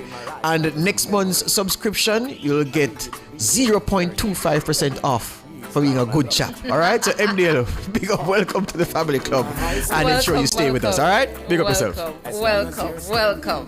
All right, let's see who's celebrating a birthday today or an anniversary. Happy birthday greetings going out to Lucille, Miss Betty Reynolds of Farm Heights, 91 years old today. Happy birthday to you, Miss Betty. Lucille Reynolds, aka Miss Betty, happy birthday to you. Happy birthday as well to Garnet Morgan in Trelawney and the USA. Oral Saxy Henry in Mobay, Kurt Buckner in Trelawney and the USA, Edith Campbell in the US, Amaria Matheson in Falmouth Gardens, Trelawney, Denton Bell in Sav. Happy birthday to all of you. And the greetings are coming from Sergeant Wayne Wallace there in Trelawney. This one says belated happy 80th birthday to Miss Beverly Auntie Bev Pottinger in Huenden. So Auntie Beverly Pottinger, it's your birthday today. Happy birthday to you, also coming from Sergeant Wayne Wallace. Over on Facebook, happy birthday to Karen South, Abigail Webb, Shantae Blake, Edith M. Campbell, Nicole James, happy birthday. Happy birthday greetings also going out to Annette Salmon and Boss Lady Wilkes. Happy birthday. Also seeing here, Andrew Sr., it's your birthday today. Happy birthday to you. Coming from your mom, Juliet, your brothers Carson and Brian, and your aunt Jem. They're saying to you, may the Lord pour his blessings on you always. Enjoy your day. So happy birthday to you. And Christopher Henry sending happy birthday to his son, Okeen Thompson. Okeen Thompson, it's your birthday today. Happy birthday to you from your dad, Christopher. And who else is celebrating a birthday today? I see Katie Bullough sending happy birthday to nephew Vonnie. We love you, Vonnie. Katie Bullough says, so happy birthday to you. And are those all the birthdays now? Tina Larman sending happiest birthday greetings to Jason Doswell. He's officially off the calendar. Okay, Jason. Jason, I get old. Yeah. You're 32 today, Jason Doswell. Happy birthday to you. Wishing you a great one from Tina Larman here in the chat. So happy birthday. She didn't know he wouldn't come back. He died from the bullet of a gun, and now our little boy's gone. She said, help me, Lord. Seeing another birthday here. Gracefully Broken saying, recognizing Anthony, aka Rasta, on his Earth Strong, one of the best math and physics lecturers. Full joy your day from your immediate and extended family, friends, and students. Enough love. So Anthony, aka Rasta, being described as the best math and physics lecturer. It's your birthday today. Happy birthday to you. Another one here. Jordan Seaton sending happy birthday greetings to a dear friend, Jamoya Jackson. Happy birthday to you, Jamoya Jackson. Jordan saying I send her my best wishes. So happy birthday to you, Jamoya Jackson from Jordan Seaton. And he didn't have a mom or dad to help him get through. He said, help me, Father, help me. And he looked up to the sky, and he heard a voice reply. When you cry, I cry. I cry along with you. When you smile, I smile. I smile along with you. When you cry, I cry. I cry along with you. When you smile, I smile. I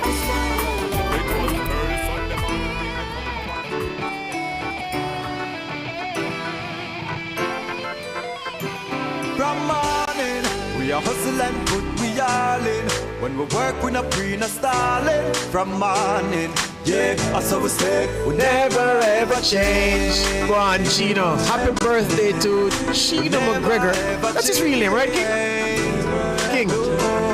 Yeah, man, I think so, yeah. I think so, yeah. I've never, yeah. Anyway, Chino, the son of Freddie and Daniel. Yeah, true. And it makes sense, you know? Yeah, it makes sense. Anyway, Daniel Chino McGregor, happy birthday to you, brother. All the best to you and the family. And you've made a strong contribution to reggae music. We really appreciate it. And we toast you today, sir, on your birthday. Happy birthday. From morning, yeah, that's how we say. We never ever change. 2 final ones as we go. Sharon Kong sending happy birthday to granddaughter Amaya. Amaya, it's your birthday today. Happy birthday to you from Grandma Sharon Kong. And Gracefully Broken sending happy born day to Josiah, 6 years and counting, Shining Star at church and school from Auntie. So happy birthday to you, Josiah, 6 years old today, from your aunt, Gracefully Broken, here in the chat. So that's about it for the show. Thank you so much for tuning in to Nationwide this morning. NTM, the big show. Thanks so much to our technical operator and the musical maestro, Jermaine King, our super producer, Michelle McCrae Smith. Up next, the Consumer Hour with the Merle Grove Girl, Nora Gay Vanson. Yeah. Who forgot that there were other Merle Grove girls here? Yeah. She said, Jada alone. That time we have Simone, we have Abigail. Nora, Yeah. remember them? And Nora and Abigail went to school together. Jesus. Nora. Please, when Abby come later, I'm going to tell her. No, man, not that Abby. Not that Abby. Abigail newsroom Bartley. Abby. Yeah, she know, listen, at 8:58 a.m., Abigail Bartley, she know we can. Good